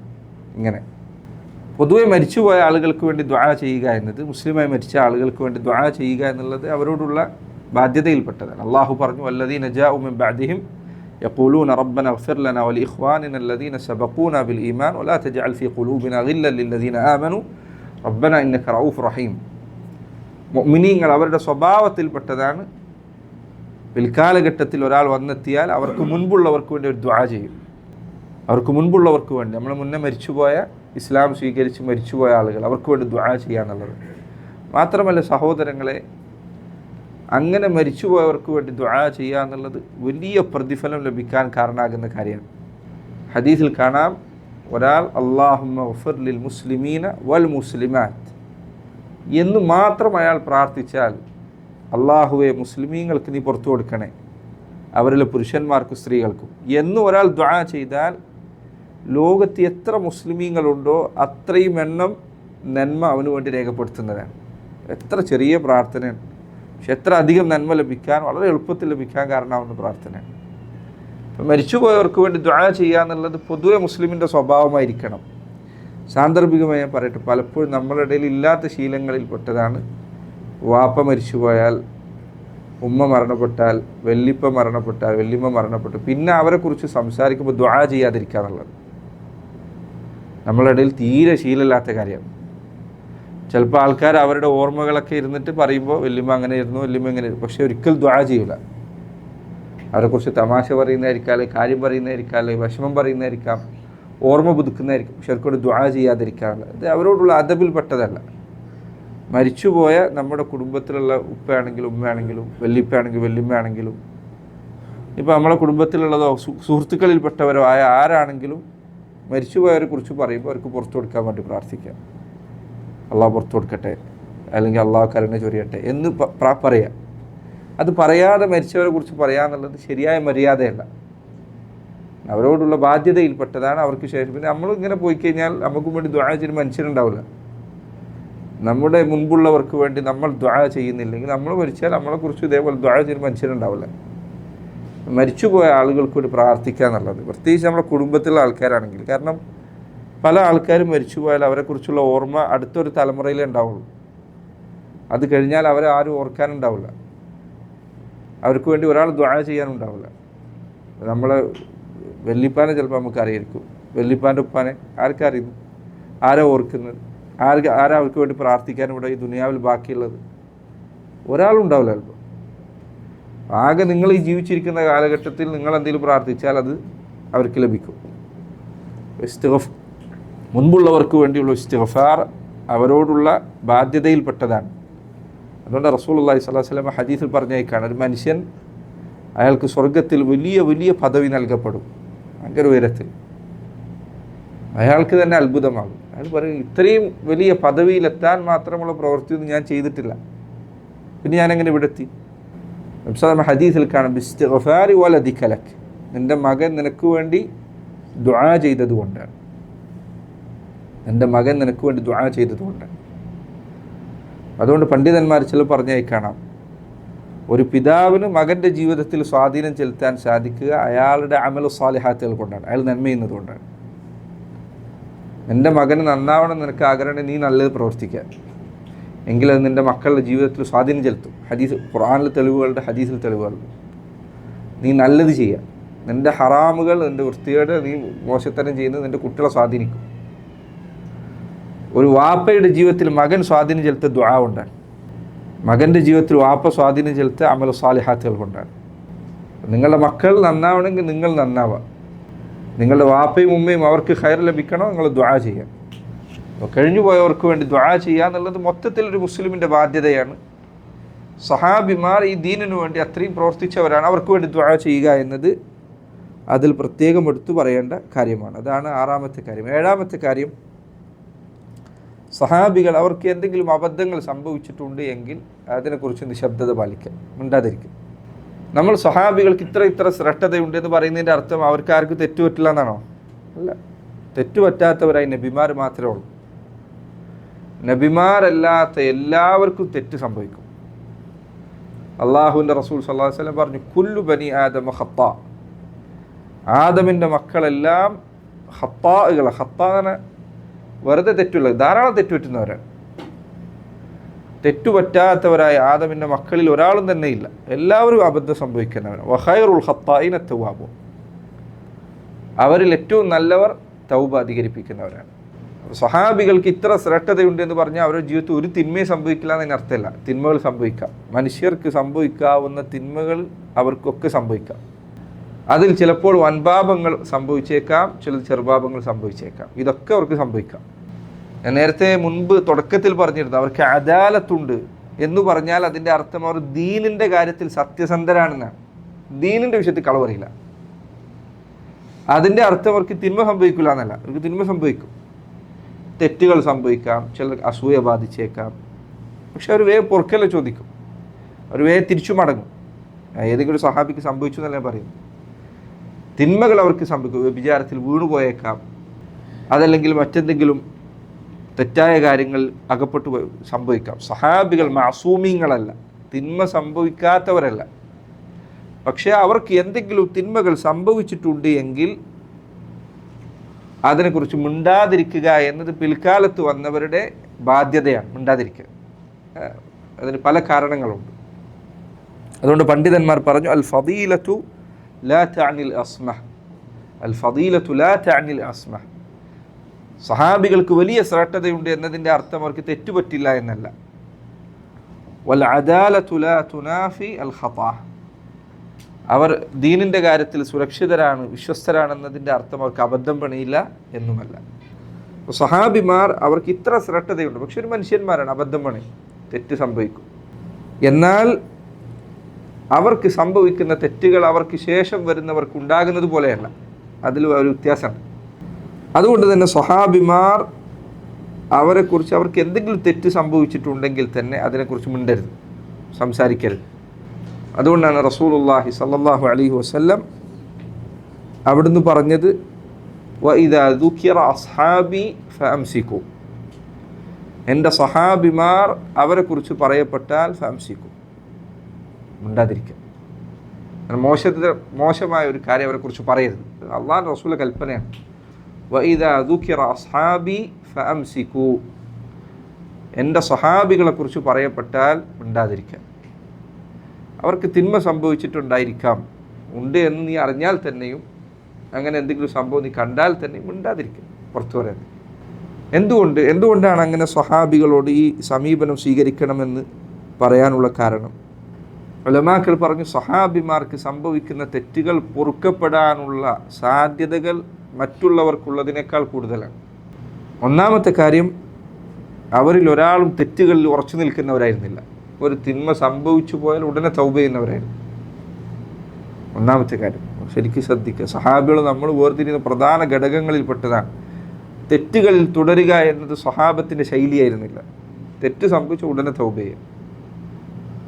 നബി സല്ലല്ലാഹു അലൈഹി വസല്ലം പറഞ്ഞു, അത്തായിബു മിനദ് ദംബി കമൻ ലാ ദംബ ലഹ്, തെറ്റ് ചെയ്തിട്ട് തൗബ ചെയ്തവൻ തെറ്റ് ചെയ്തിട്ടേ ഇല്ലാത്തവനെ പോലെയാണ്. അതുകൊണ്ട് നമ്മൾ ശ്രദ്ധിക്കേണ്ട കാര്യം, പണ്ടൊരിക്കലും മനുഷ്യന്മാർക്ക് എന്തെങ്കിലും തെറ്റുകളോ അബദ്ധങ്ങളോ ഹറാമുകളോ സംഭവിക്കുകയൊക്കെ ചെയ്തിട്ടുണ്ടെങ്കിൽ അതിൻ്റെ പേരിൽ അവരെ പരിഹസിക്കരുതെന്നാണ്. മാത്രമല്ല, ചില ആധാറുകളിൽ കാണാം, അങ്ങനെ പരിഹസിച്ചവനെ മിക്കവാറും അള്ളാഹു ആ തിന്മ കൊണ്ട് തന്നെ പരീക്ഷിക്കും. മുന്നെന്തെങ്കിലും തെറ്റ് ചെയ്ത് തൗബ ചെയ്ത ആൾക്കാരെ അതിൻ്റെ പേരിൽ പരിഹസിച്ചാൽ അള്ളാഹു അവനെ അതേ തിന്മ കൊണ്ട് പരീക്ഷിക്കാനുള്ള സാധ്യത അതിനു മാത്രമുണ്ട്. അത് കഴിഞ്ഞു പോയതാണ്, പിന്നെ പറയരുത്. അവൻ പശ്ചാത്തപിച്ചു മടങ്ങിയ പിന്നെ അതിനെക്കുറിച്ച് സംസാരിക്കരുത്. ഇതൊരു മുസ്ലിമിനോട് ഇങ്ങനെയാണ് എങ്കിൽ സ്വഹാബിമാരോട് എന്തുകൊണ്ട് അങ്ങനെ ഇരിക്കണം? സാധാരണ മുസ്ലിമിനോട് ഇങ്ങനെയാണെങ്കിൽ സ്വഹാബികളോട് എന്തുകൊണ്ട് അങ്ങനെ ഇരിക്കണം? അവർ തെറ്റ് ചെയ്താൽ തൗബ ചെയ്യുന്നവരായിരുന്നു. ഒന്ന്. രണ്ട്, അള്ളാഹു ഖുർആനിൽ പറഞ്ഞതുപോലെ ഇന്നൽ ഹസനാതി യുദ്ഹിബുന സയ്യിആത്ത്, നന്മകൾ തിന്മകളെ മായ്ച്ചു കളയുന്നതാണ്. ഈ ഉമ്മത്തിൽ സഹാബിമാരെ എടുത്തു നോക്കിയാൽ അവരോളം നന്മകൾ പ്രവർത്തിച്ച മറ്റൊരു ജനതയില്ല. നബി സല്ലല്ലാഹു അലൈഹി വസല്ലമയുടെ യുദ്ധം ചെയ്തവരാണ്, റസൂലിൻ്റെ പിന്നിൽ നിസ്കരിച്ചവരാണ് സല്ലല്ലാഹു അലൈഹി വസല്ലം. ഇസ്ലാം മുസ്ലിമീങ്ങൾ പ്രയാസം അനുഭവിക്കുന്ന വേളയിൽ സദഖ നൽകിയവരാണ്. അവരുടെ കാലത്തിന് ശേഷം അവർ ചെയ്ത നന്മ ചെയ്യാൻ ഒരാൾക്കും അവസരം പോലുമില്ല. നമ്മളിനി ശ്രമിച്ചാൽ പോലും നടക്കില്ല. അത്രയും നന്മ ചെയ്യാൻ അവർക്ക് അവസരം കിട്ടിയിട്ടുണ്ട്. അവരുടെ തിന്മകൾ സയ്യിആത്തുഹും, അവരുടെ തിന്മകൾ സമുദ്രത്തിലെ ഒരു തുള്ളി പോലെയാണ്. അതിനുമാത്രം നന്മകളുണ്ട്. ഇത്രയും നന്മകൾക്കിടയിൽ ചില തിന്മകൾ സംഭവിച്ചാൽ അള്ളാഹ് അത് പുറത്തു കൊടുക്കുന്നതാണ്. ഒരു മുസ്ലിമിനോട് വരെ അങ്ങനെയാണ്. ഇന്നൽ ഹസനാത്ത് യുദ്ഹിബുന സയ്യിആത്ത്, നന്മകൾ തിന്മകളെ ഇല്ലാതെയാക്കുന്നതാണ്. സഹാബികൾക്ക് അവരുടെ തിന്മകളെ മായ്ച്ചു കളയാൻ മാത്രം വലുപ്പമുള്ള നന്മകളുണ്ട്. ഇത് അവരിലെല്ലാവരുടെയും കാര്യത്തിലേ പറയും. ആർക്കെങ്കിലുമൊക്കെ സംഭവിച്ചിട്ടുണ്ടെങ്കിലുള്ള കാര്യം പറയും. തിന്മകൾ സംഭവിച്ചു എന്ന് വന്നാൽ തന്നെ. 2, മൂന്നാമത്തെ കാര്യം, അവർക്ക് ഈ ഉമ്മത്തിൽ ഒരാൾക്കും ലഭിക്കാത്ത ഒരു ശ്രേഷ്ഠതയുണ്ട്. അത് ഇസ്ലാമിലേക്ക് ആദ്യം വന്നു എന്നുള്ളതാണ്. സാബിഖത്ത് എന്നത് അത് വേറെ ആർക്കുമില്ല. നേരത്തെ എത്തിയ ആൾക്കാരാണ്. നേരത്തെ വന്നെത്തിയവർക്ക് വൈകി വന്നവരെക്കാൾ വലിയ പദവിയുണ്ട്. എത്രയായാലും അത് മറക്കാൻ പറ്റില്ല. മുൻപേ പറഞ്ഞിരുന്നു, അള്ളാഹു തന്നെ പറഞ്ഞു വസ്സാബിഖൂൻ, ആദ്യം എത്തിയവരാണ് അവർ. അവരുടെ തിന്മ പൊറുക്കാൻ അത് കാരണമാണ്. 3, നാലാമത്തെ കാര്യം, തിന്മ പൊറുക്കാൻ കാരണമാകുന്ന വലിയൊരു ഭാഗമാണ് മുസീബത്തുകൾ കൊണ്ട് പരീക്ഷിക്കപ്പെടുക എന്നുള്ളത്. സാധാരണ മുസ്ലിമിന് വരെ അതുണ്ട്. നബി സല്ലല്ലാഹു അലൈഹി വസല്ലം പറഞ്ഞു, മാമിൻ മുസ്ലിമിൻ യുസീബുഹു വസബുൻ വലാ നസബുൻ വലാ ഹമ്മുൻ വലാ ഹസനുൻ ഹത്ത ശൗക യുശാഖുഹ ഇല്ല കഫറല്ലാഹു ബിഹാ ഖതായ. ഒരു മുസ്ലിം, ഏതൊരു മുസ്ലിം ആകട്ടെ, യുസീബുഹു വസബ് വലാ നസബ്, അവന് എന്തെങ്കിലും ഒരു രോഗം ബാധിച്ചാൽ, അതല്ലെങ്കിൽ ഒരു ക്ഷീണം ബാധിച്ചാൽ, ക്ഷീണം എന്ന് പറയുമ്പോൾ രാവിലെ ജോലി എടുത്ത് രാവിലെ ജോലിക്ക് പോയി വൈകുന്നേരം വന്നപ്പോൾ ഒരു ക്ഷീണമുണ്ട്, ആ ക്ഷീണം ബാധിച്ചാൽ പോലും, ഒരു ദുഃഖം ബാധിച്ചാൽ, ഒരു പേടി ഉണ്ടായാൽ, എന്തിനൊരു കാലിലൊരു മുള്ളു കുത്തിയാൽ വരെ അള്ളാഹു അവൻ്റെ തിന്മകൾ അതുകൊണ്ട് പുറത്തു കൊടുക്കുന്നതാണ്. ഒരു മുസ്ലിമിനുള്ള കാര്യം. സഹാബിമാർ അവർ ധാരാളം പരീക്ഷണങ്ങൾ നേരിട്ടവരാണ്. അവരുടെ പരീക്ഷണങ്ങൾ അവരുടെ തിന്മകൾ പൊറുക്കാൻ മാത്രമുള്ളതാണ്. 4-ാമത്തെ കാര്യം അതാണ്. 5-ാമത്തെ കാര്യം, നബി സല്ലല്ലാഹു അലൈഹി വസല്ലമയുടെ ശഫാഅത്താണ്. റസൂലുള്ളാഹി സല്ലല്ലാഹു അലൈഹി വസല്ലമയുടെ ശഫാഅത്തിന് ഈ ഉമ്മത്തിൽ ഏറ്റവും അർഹതയുള്ളവർ സഹാബിമാരാണ്. അപ്പോൾ അവർക്ക് എന്തെങ്കിലും തിന്മ സംഭവിച്ചിട്ടുണ്ടെങ്കിൽ നമുക്കുള്ള പരീക്ഷണമാണ്. നമ്മൾ അവരെക്കുറിച്ച് എന്ത് പറയും എന്നതിനെക്കുറിച്ചുള്ള പരീക്ഷണമാണ്. എന്തെങ്കിലും സംഭവിച്ചിട്ടുണ്ടോ, നിങ്ങൾ കിതാബിലോ മറ്റോ എന്തെങ്കിലും വായിച്ചാൽ തന്നെ, അല്ലെങ്കിൽ ഏതെങ്കിലും ഒരാൾ സഹാബിമാരുടെ ജീവിതത്തിൽ സംഭവിച്ച എന്തെങ്കിലും ഒരു ചരിത്രം, മോശമായ ഒരു കാര്യം പറഞ്ഞാൽ മിണ്ടാതിരിക്കുക. കാരണം നിങ്ങൾ ആരെക്കുറിച്ചാണ് സംസാരിക്കുന്നത് എന്ന ബോധ്യമുണ്ടായിരിക്കണം. സഹാബികളെക്കുറിച്ച് ഒരിക്കലും മോശമായ ഒരു വാക്ക് അവരെക്കുറിച്ച് പറയുക എന്നത് പാടില്ലാത്ത കാര്യമാണ്. ഇമാം അഹ്മദ് റഹിമഹുല്ലാഹ് അദ്ദേഹം പറഞ്ഞു, من تنقص أحدا من أصحاب رسول الله صلى الله عليه وسلم أو أبغضه لحدث كان منه أو ذكر مساوئه فهو مبتدع. ആരെങ്കിലും അള്ളാഹുവിൻ്റെ റസൂൽ സല്ലല്ലാഹു അലൈഹി വസല്ലമയുടെ സഹാബിമാരുടെ ജീവിതത്തിൽ സംഭവിച്ച എന്തെങ്കിലും ഒരു തെറ്റിൻ്റെ പേരിൽ ആ സഹാബിയോട് വെറുപ്പ് വെച്ചാൽ, അല്ലെങ്കിൽ അദ്ദേഹത്തെക്കുറിച്ച് മോശമായി സംസാരിച്ച്, ഒരു സഹാബിയെക്കുറിച്ച് മോശമായി സംസാരിച്ചാൽ, ഫഹുവ മുബ്തദിഉൻ, ബിദ്അത്തുകാരനാണ്. വളരെ ഗൗരവമുള്ള കാര്യമാണ്. ഇന്നിപ്പോൾ സഹാബിമാരിൽ തന്നെ പലരെക്കുറിച്ചും വളരെ മോശമായത് വ്യാപകമായ ആൾക്കാർ സംസാരിക്കാൻ, ചരിത്ര പഠനം എന്ന പേരിൽ, സ്വതന്ത്രമായ അന്വേഷണം എന്ന പേരിൽ നമ്മൾ മലയാളത്തിൽ വരെ കാണാം. അള്ളാഹുവിൻ്റെ റസൂലിൻ്റെ സഹാബി മുആവിയത്ത് ബിൻ അബി സുഫിയാനെ പോലെ, അബൂ സുഫിയാനെ പോലെ, ഖാലിദ് ബിനുൽ വലീദിനെ പോലെ, ഉസ്മാൻ ബിൻ അഫ്ഫാനെ പോലെ റളിയല്ലാഹു അൻഹും അജ്മഈൻ, സഹാബിമാരിലെ മഹാന്മാരായ ആളുകളെക്കുറിച്ച് പറയാം. എന്നിട്ട് അവർക്ക് ഇന്ന തെറ്റ് സംഭവിച്ചു. സഹാബികളെക്കുറിച്ച് അങ്ങനെ എന്തെങ്കിലും കേട്ടാൽ തന്നെയും പണ്ഡിതന്മാർ പറഞ്ഞു 3-ൽ1 രൂപത്തിലായിരിക്കും അതുണ്ടാവുക. കേട്ടാൽ തന്നെ ഒന്നല്ലെങ്കിൽ അത് കളവായിരിക്കും. അത് സാധ്യത വളരെ കൂടുതലാണ്. സഹാബികളെക്കുറിച്ച് എന്തെങ്കിലും ഇപ്പോൾ ധാരാളം പോഡ്കാസ്റ്റുകളും യൂട്യൂബിൽ ചാനലുകൾ അതിനായിട്ട് തന്നെ ഉണ്ട്. ഇപ്പോൾ ഈ ഷിയഈ അഖീദ ജനങ്ങൾക്കിടയിൽ പ്രചരിപ്പിക്കുന്നതിന് വേണ്ടി വ്യാപകമായ പ്രചരണം മലയാളത്തിലുണ്ട്. കുറേ ആൾക്കാർ TV ചാനലിലൊക്കെ പലരും അതിനായിട്ട് ശ്രമിക്കുന്ന ആൾക്കാർ. മലയാളത്തിൽ ഇറങ്ങിയ വലിയ അവാർഡ് ലഭിച്ച സാഹിത്യ കൃതികളുണ്ട്. മുസ്ലിങ്ങൾ എഴുതിയ പോലുമല്ല, സംസ്ഥാന അവാർഡുകൾ വരെ നേടിയ പുസ്തകങ്ങളുണ്ട്. ഈ പുസ്തകങ്ങൾ വരെ കാണാം സഹാബികളെ ആക്ഷേപിക്കുന്ന, നേർക്ക് നേരെ ചീത്ത അറിയുന്ന സംസാരങ്ങൾ, പ്രത്യേകിച്ച് മുആവിയ റളിയല്ലാഹു അൻഹുവിൻ്റെ വിഷയത്തിൽ. അപ്പോൾ ഇങ്ങനെ സഹാബത്തിനെ ആക്ഷേപിക്കുന്ന സംഭവം വന്നാൽ ഒന്നല്ലെങ്കിൽ ഉറപ്പിച്ചോളൂ നിങ്ങൾ, മിക്കവാറും സംഭവിക്കുന്നത് കളവായിരിക്കും. ഈ വിഷയത്തിൽ വന്ന ഹദീസ് കളവുകൾ കൊണ്ട് നിറഞ്ഞ പരമ്പരയായിരിക്കും അതിലുണ്ടാവും. അതിൻ്റെ സനദുകളിൽ ധാരാളം കളവ് പറയുന്ന ആൾക്കാരുണ്ടായിരിക്കും. ഒന്നല്ലെങ്കിൽ കേവലം അറിവുള്ള ആൾക്കാർ പരിശോധിച്ചാൽ മനസ്സിലാവും. 1 ഇനി സ്ഥിരപ്പെട്ട സംഭവം ബുഖാരിയിലോ മുസ്ലിമിലോ ഒക്കെ ഉള്ള സംഭവമാണെന്ന് വന്നാൽ തന്നെയും, ഇപ്പോൾ ഉദാഹരണത്തിന് ഖിലാഫത്തുമായി ബന്ധപ്പെട്ട ചർച്ചകളിൽ മറ്റൊക്കെയുള്ള ചില ഹദീസുകളുണ്ട്. അത് നിങ്ങൾ അതിൻ്റെ വിശദീകരണത്തോടു കൂടി വായിച്ചാൽ നിങ്ങൾക്ക് മനസ്സിലാവും. പലപ്പോഴും നമുക്ക് പുറമേക്ക് തെറ്റ് എന്ന് തോന്നുന്ന കാര്യം യഥാർത്ഥത്തിൽ തെറ്റല്ല, മറിച്ച് അതിന് വ്യക്തമായ ഒരു വിശദീകരണം ഉണ്ടായിരിക്കും. രണ്ടാമത്തേതാണ്, ഞാൻ ഇൻഷാ അല്ലാഹ് അബൂബക്കർ സിദ്ദീഖിൻ്റെ ചരിത്രം നമ്മൾ തുടങ്ങുമ്പോൾ അതിൻ്റെ അവസാനത്തിൽ ചില ഭാഗങ്ങൾ വരാനുണ്ട്, ഖിലാഫത്തുമായി ബന്ധപ്പെട്ട വിഷയങ്ങൾ. ഇന്ന് നാട്ടിൽ ഇതിനെക്കുറിച്ച് വളരെ തെറ്റായ പ്രചാരണങ്ങൾ നടക്കുന്നുണ്ട്. അബൂബക്കർ സിദ്ദീഖ് റളിയല്ലാഹു അൻഹു ഖിലാഫത്ത് തട്ടിയെടുത്തതാണ്, ഉമർ ഖിലാഫത്ത് തട്ടിയെടുത്തതാണ്, ഉസ്മാൻ ഖിലാഫത്ത് തട്ടിയെടുത്തത് റളിയല്ലാഹു അൻഹും അജ്മഈൻ. അതിന് അവർ കൊണ്ടുവരുന്ന പല സംഭവങ്ങളും യഥാർത്ഥത്തിൽ അതിൻ്റെ പിറകിലുള്ള ചരിത്രം വായിച്ചാൽ, വിശദീകരണം വായിച്ചാൽ നമുക്ക് മനസ്സിലാവും. അവർ പറയുന്നത് പോലെയോ അവർ തെറ്റിദ്ധരിപ്പിക്കുന്നത് പോലെയോ അല്ല കാര്യം. ഒന്നല്ലെങ്കിൽ കളവായിരിക്കും, അല്ലെങ്കിൽ അതിൻ്റെ വിശദീകരണമുണ്ട് എന്തുകൊണ്ടങ്ങനെ സംഭവിച്ചു എന്നത്. അതുമല്ലെങ്കിൽ അവർക്ക് സംഭവിച്ച അബദ്ധമായിരിക്കാം. ഞാൻ അബൂബക്കറിനെ കുറിച്ചല്ല പറയുന്നത്, ഏതെങ്കിലും ഒരു സഹാബിയാണെങ്കിൽ അദ്ദേഹത്തിന് സംഭവിച്ച അബദ്ധമായിരിക്കാം. അങ്ങനെ അബദ്ധം സംഭവിച്ചാൽ തന്നെ ഞാൻ നേരത്തെ പറഞ്ഞതുപോലെയാണ്, അവർക്കത് പുറത്തു നൽകപ്പെടാനുള്ള കാരണങ്ങൾ ധാരാളമുണ്ട്. നമ്മെ സംബന്ധിച്ചിടത്തോളം നമ്മുടെ നാവ് സംരക്ഷിക്കുക. സാധാരണക്കാരനായ ഒരു മുസ്ലിമിൻ്റെ ഗീബത്ത് പറയുന്നത് തന്നെ എത്ര ഗൗരവമുള്ള കാര്യമാണ്. അത് തന്നെ ഒരു മരിച്ചുപോയ മനുഷ്യനാണെങ്കിൽ അയാളെക്കുറിച്ച് പറയുന്നത് എത്ര ഗൗരവമുള്ള കാര്യമാണ്. അത് തന്നെ ഒരു വലിയായ അള്ളാഹുവിന് ഇഷ്ടമുള്ള സാലിഹായ അമലുകൾ ചെയ്ത് നടക്കുന്ന ഒരു സാധാരണ മനുഷ്യനാണെങ്കിൽ എത്ര ഗൗരവമുള്ള കാര്യം. ഇത് അള്ളാഹുവിൻ്റെ റസൂലിൻ്റെ സ്വഹാബിമാരാണ്. അവരെക്കുറിച്ച് നാവിൽ തെറ്റായ വാക്ക് വരിക എന്നത് വളരെ ഗുരുതരമായ തിന്മയാണ്. ഇത് ഒരിക്കലും നമ്മളടുത്ത് സംഭവിക്കാൻ പാടില്ല. എട്ടാമത്തെ കാര്യം, സഹാബിമാർക്കിടയിൽ നടന്ന പ്രശ്നങ്ങൾ അതിനെക്കുറിച്ച് മിണ്ടാതിരിക്കുക, സംസാരിക്കാതിരിക്കുക. ആ വിഷയം നബി സല്ലല്ലാഹു അലൈഹി വസല്ലം അവിടുത്തെ വഫാത്തിന് ശേഷം സഹാബിമാർക്കിടയിൽ ഫിത്നകൾ ഉടലെടുക്കുമെന്നത് അവിടുന്ന് അറിയിച്ച കാര്യമാണ്. അവിടുത്തെ ഹദീസിൽ നേർക്കേറെ പലതും നേർക്ക് നേരെ വന്നിട്ടുണ്ട്, ഇങ്ങനെ സംഭവിക്കുക എന്നുള്ളത്. നബി സല്ലല്ലാഹു അലൈഹി വസല്ലമയുടെ വഫാത്തിന് ശേഷം സഹാബികൾക്കിടയിൽ ഉണ്ടായ പ്രശ്നങ്ങൾ, പ്രധാനമായും സിഫീൻ യുദ്ധം, അതുപോലെ തന്നെ ജമൽ യുദ്ധം. അതിലൊന്ന് ആയിഷ റളിയല്ലാഹു അൻഹയും അലി ഇബ്നു അബി താലിബ് റളിയല്ലാഹു അൻഹു തമ്മിലുള്ളതാണ്. മറ്റൊന്ന് മുആവിയ ഇബ്നു അബി സുഫിയാനും അലി ഇബ്നു അബി താലിബും തമ്മിലുള്ളതാണ് റളിയല്ലാഹു അൻഹും അജ്മഈൻ. അങ്ങനെ അവർക്കിടയിലുണ്ടായ ഫിത്നകൾ, കുഴപ്പങ്ങൾ, അതിനെക്കുറിച്ച് മിണ്ടാതിരിക്കുക. ആളുകൾക്ക് പലർക്കും മിണ്ടാതിരിക്കാൻ പറഞ്ഞാൽ തീരെ ഇഷ്ടപ്പെടില്ല.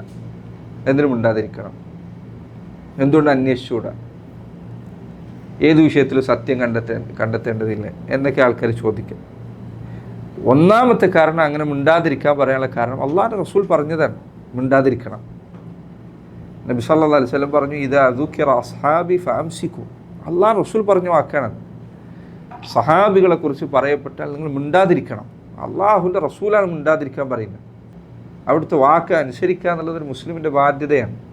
നബി സല്ലല്ലാഹു അലൈഹി വസല്ലം പറയണം, സഹാബത്തിൻ്റെ ഇടയിലുള്ള പ്രശ്നം പറയപ്പെട്ടാൽ മിണ്ടാതിരിക്കുക, അതിനെക്കുറിച്ച് സംസാരിക്കാതിരിക്കാൻ അള്ളാഹുവിൻ്റെ റസൂൽ സല്ലല്ലാഹു അലൈഹി വസല്ലം പറഞ്ഞിട്ടുണ്ട് എങ്കിൽ അത് മിണ്ടാതിരിക്കുക എന്നത് നിർബന്ധമായ കാര്യമാണ്. രണ്ടാമത്തെ കാര്യം, നിങ്ങൾ ചിന്തിച്ചു നോക്കൂ, അവർ മരിച്ചുപോയി, അവർക്കിടയിലുള്ള യുദ്ധം കഴിഞ്ഞു, യുദ്ധത്തിൽ പങ്കെടുത്ത എല്ലാവരും മരിച്ചു. ആ കാലം കഴിഞ്ഞ് നൂറ്റാണ്ടുകൾ പിന്നിട്ട് കഴിഞ്ഞു. ഇനി അതിലെ ശരി തെറ്റുകൾ ചികഞ്ഞു പോകുന്നതിൽ എന്ത് ഉപകാരമാണ് നമ്മുടെ ഇബാദത്തിലുള്ളത്? എന്ത് ഫായിദ അതുകൊണ്ടുള്ളത്? എന്ത് പ്രയോജനമാണുള്ളത്? നമുക്ക് എന്തെങ്കിലും ഒരു അമല് അതുകൊണ്ട് കൂടുതൽ കിട്ടാനുണ്ടോ? എന്ത് ഉപകാരമാണ് അതുകൊണ്ടുള്ളത്? ഖൈറിൽ ജീവിച്ചു പോയ ചില ആളുകളെ കുറിച്ച് മനസ്സിൽ വെറുപ്പുണ്ടാവും എന്നതല്ലാതെ വേറെ എന്ത് ഉപകാരം അതുകൊണ്ടുള്ള? ഒരു ഉപകാരം അതുകൊണ്ടില്ല. നബി സല്ലല്ലാഹു അലൈഹി വസല്ലം പറഞ്ഞു, മിൻ ഹുസ്നി ഇസ്ലാമിൽ മർഇ തർക്കുഹു മാ ലാ യഅനി. ഒരു മനുഷ്യൻ നല്ല ഒരു മുസ്ലിമാണ് എന്നതിൻ്റെ അടയാളത്തിൽപ്പെട്ടതാണ് അവന് ആവശ്യമില്ലാത്ത കാര്യം ഒഴിവാക്കാനുള്ളത്. ഹദീസിൽ വന്നതാണ്, മിൻ ഹുസ്നി ഇസ്ലാമിൽ മർഇ തർക്കുഹു മാ ലാ യഅനി. ഒരാൾ നല്ല ഒരു മുസ്ലിമാണ് എന്നതിൻ്റെ അടയാളത്തിൽപ്പെട്ടതാണ് അവൻ ആവശ്യമില്ലാത്ത കാര്യത്തിൽ നിന്ന് അവൻ വിട്ടു നിൽക്കാനുള്ളത്. ഇത് നമുക്ക് ഒരു ആവശ്യമില്ലാത്ത കാര്യം. സഹാബികൾ അവർക്കിടയിലുണ്ടായ പ്രശ്നം ചെകഞ്ഞു പോകാന്നുള്ളത്. കാരണം അതിൽ പ്രത്യേകിച്ച് ഒരു ഉപകാരമില്ല. എന്ത് അമല ഇതുകൊണ്ട് ചെയ്യാനുള്ളത്?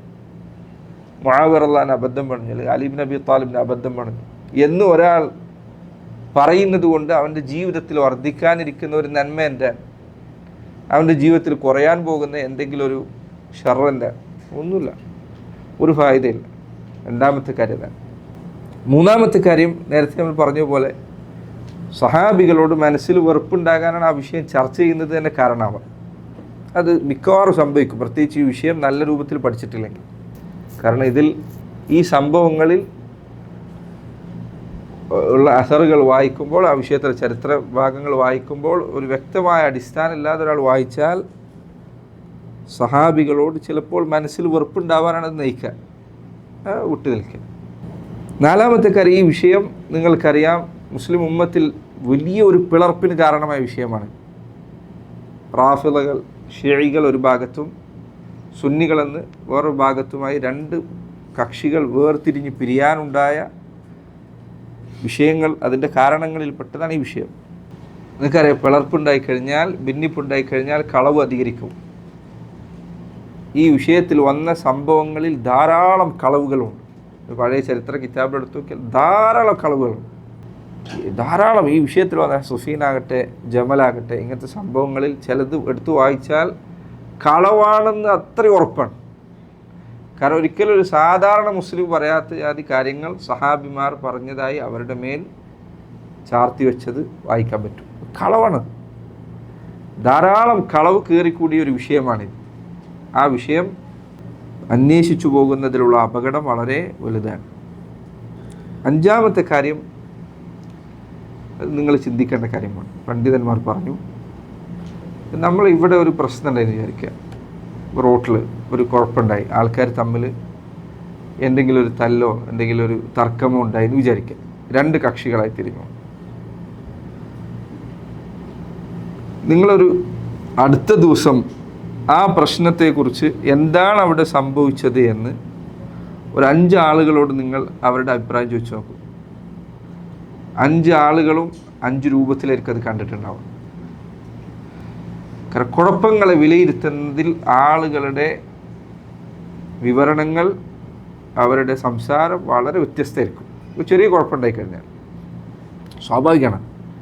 നമ്മളുടെ ഇടയിലൊക്കെ എത്രയോ നമ്മൾ കാണുന്നതാണ്.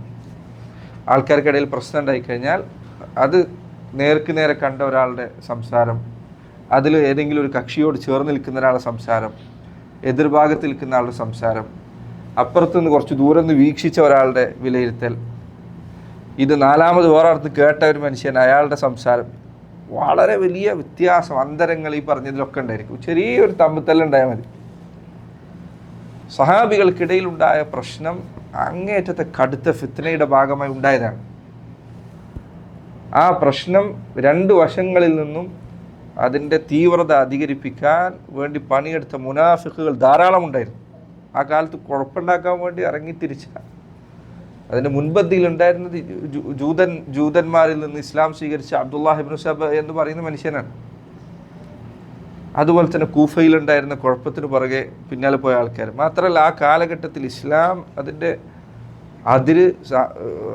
വളരെ വികസിച്ചുകൊണ്ടിരിക്കുന്ന കാലഘട്ടമാണ്. ഇസ്ലാമിന് ശത്രുക്കൾ അതിന് മാത്രമുണ്ട്. നിങ്ങൾക്കറിയാം, ഉമർ ഇബ്നുൽ ഖത്താബിൻ്റെ ഭരണകാലം കഴിഞ്ഞ് ഉസ്മാൻ റളിയല്ലാഹുവിൻ്റെ ഭരണകാലത്ത് ഇസ്ലാമിൻ്റെ അതിരുമാത്രം വികസിച്ചിട്ടുണ്ട്. നിങ്ങൾ ചിന്തിച്ചു നോക്കൂ, യൂറോപ്പിൻ്റെ വാതിലിൽ പോയി മുട്ടാണ്. എത്ര കുറഞ്ഞ വർഷങ്ങൾ കൊണ്ട് ഈ സംഭവിക്കുന്നത്. ആകെ നബി സല്ലല്ലാഹു അലൈഹി വസല്ലമയുടെ വഫാത്തിന് ശേഷം 14 വർഷം, 15 വർഷമായിട്ടുള്ളൂ. അപ്പോഴേക്ക് ഒരു മരുഭൂമിയിൽ ഉണ്ടായിരുന്ന ഒരു വിഭാഗം ആളുകൾ അറേബ്യൻ നാട്ടിൽ നിന്ന് എവിടെ പോയിട്ടാണ് മുട്ടുന്നത്? സ്പെയിനിൻ്റെ വാതിൽ പോയിട്ടാണ് മുട്ടുന്നത്. അവരുടെ കോട്ടകളാണ് ഈ തകർക്കാൻ വേണ്ടിയിട്ട് ചെല്ലുന്നത്. പേർഷ്യ ഇസ്ലാമിലേക്ക് വന്നു, റോമയുടെ ഭാഗങ്ങൾ ഇസ്ലാമിലേക്ക് വന്നു. ഉമർ ഇബ്നുൽ ഖത്താബിൻ്റെ വാക്കുകളിൽ കാണാം, അദ്ദേഹത്തിൻ്റെ ഭരണകാലത്ത് അദ്ദേഹം പറഞ്ഞത്, സൈന്യം ഇത്രയും ദൂരം പോയിട്ട് അദ്ദേഹം പറഞ്ഞതാണ്, എനിക്കും അവർക്കും ഇടയിൽ വലിയൊരു മല വന്നിരുന്നെങ്കിലെന്ന് ഞാൻ ആഗ്രഹിച്ചു പോവാൻ. കാരണം അതിനു മാത്രം ഇസ്ലാം വികസിച്ചിട്ടുണ്ട്. ആ സമയത്ത് ധാരാളം ജനങ്ങൾ ഇസ്ലാമിലേക്ക് വന്നു. സ്വാഭാവികമായി ശത്രുക്കൾ ധാരാളമുണ്ട്. പലരും ഇസ്ലാമിൻ്റെ നിയമങ്ങൾ പഠിക്കാത്ത ആൾക്കാരുണ്ട്. പ്രശ്ന കലുഷിതമായ ഒരു കാലഘട്ടത്തിൽ ഇതെല്ലാം മുതലെടുക്കാൻ ധാരാളം ആൾക്കാരുണ്ടായിരിക്കും. ഒരു മൊത്തം ജനതയെ ഒന്നാകെ ബാധിച്ചൊരു ഫിത്നയാണിത്. ആ ഫിത്നയെക്കുറിച്ചുള്ള സംസാരം ആ കാലഘട്ടത്തിൽ സംസാരിച്ച വാക്കുകൾ നമ്മളെടുത്ത് ഇന്ന് വായിക്കുമ്പോൾ ഓരോരുത്തർക്കും അവരവരുടെ വിവരണത്തിൽ അവരവരുടേതായ സ്വാധീനം ഉണ്ടായിരിക്കും. അതുകൊണ്ട് അതിൽ എന്താണ് ശരിക്കും സംഭവിച്ചത് എന്ന് വ്യക്തമായി മനസ്സിലാക്കുക പ്രയാസമാണ്. ഞാൻ നേരത്തെ പറഞ്ഞപ്പോൾ ഇന്നലെ സംഭവിച്ചൊരു കാര്യത്തിൽ വരെ അത് പ്രയാസകരമാണ് എങ്കിൽ, ഇന്നലെ ഇവിടെ ഒരു തമ്മിൽ തല്ലുണ്ടായിട്ട് അതിലെന്താണ് ശരി എന്ന് കണ്ടെത്തുന്നത് വരെ പ്രയാസമാണെങ്കിൽ, നൂറ്റാണ്ടുകൾക്ക് മുൻപ് കഴിഞ്ഞുപോയ ഒരു കാര്യം അതിലെ ശരി തെറ്റുകൾ പരിപൂർണമായും മനസ്സിലാക്കിയെടുക്കുക അസാധ്യമാണ്, പ്രയാസകരമായ കാര്യമാണ്. അതുകൊണ്ടാണ് നബി സല്ലല്ലാഹു അലൈഹി വസല്ലം പറഞ്ഞത് ഇതൊരു പരീക്ഷണമാണ്. നമ്മൾ എന്ത് ചെയ്യും ഈ കാര്യത്തിൽ? സഹാബികൾക്കിടയിൽ ഇങ്ങനെ ഒരു വിഷയം ഉണ്ടായിട്ടുണ്ട്, നമുക്ക് പരീക്ഷണമാണ്. അതുകൊണ്ടാണ് ഉമർ ഇബ്നു അബ്ദുൽ അസീസ് അബ്ബാസി ഖലീഫയായിരുന്നു അദ്ദേഹത്തോട് ഈ വിഷയത്തെക്കുറിച്ച് ചോദിച്ചപ്പോൾ അദ്ദേഹം പറഞ്ഞ വാക്ക് വളരെ നല്ല വാക്കാണ്. അദ്ദേഹം പറഞ്ഞു, തിൽക ദിമാഉൻ തഹറല്ലാഹു മിൻഹാ അസ്യാഫന ഔ സുയൂഫന. ആ രക്തത്തിൽ നിന്ന് അള്ളാഹു നമ്മുടെ വാളുകളെ അകറ്റി നിർത്തിയിരിക്കുന്നു. അക്കാലത്ത് ജീവിച്ച് ആ യുദ്ധത്തിൽ പങ്കെടുക്കേണ്ട അവസ്ഥയില്ലാത്ത വിധം അന്ന് നമ്മൾ ജനിച്ചേ ഇല്ല, ഫിത്ന കഴിഞ്ഞിട്ടാണ് നമ്മൾ ജനിച്ചത്. തിൽക ദിമാഉൻ തഹറല്ലാഹു മിൻഹാ സുയൂഫന. ആ രക്തത്തിൽ അള്ളാഹു നമ്മുടെ വാളുകൾ കൊണ്ട് പങ്കുചേരുന്നതിൽ നിന്ന് നമ്മളെ കാത്തിട്ടുണ്ട്. അഫലാ ഉതഹിറു മിൻഹാ ലിസാനി. ഇനി എൻ്റെ നാവും കൂടി ഞാൻ അതിൽ നിന്ന് സംരക്ഷിച്ചാൽ ഞാൻ ആ പ്രശ്നത്തിൽ നിന്ന് കഴിച്ചിലായി.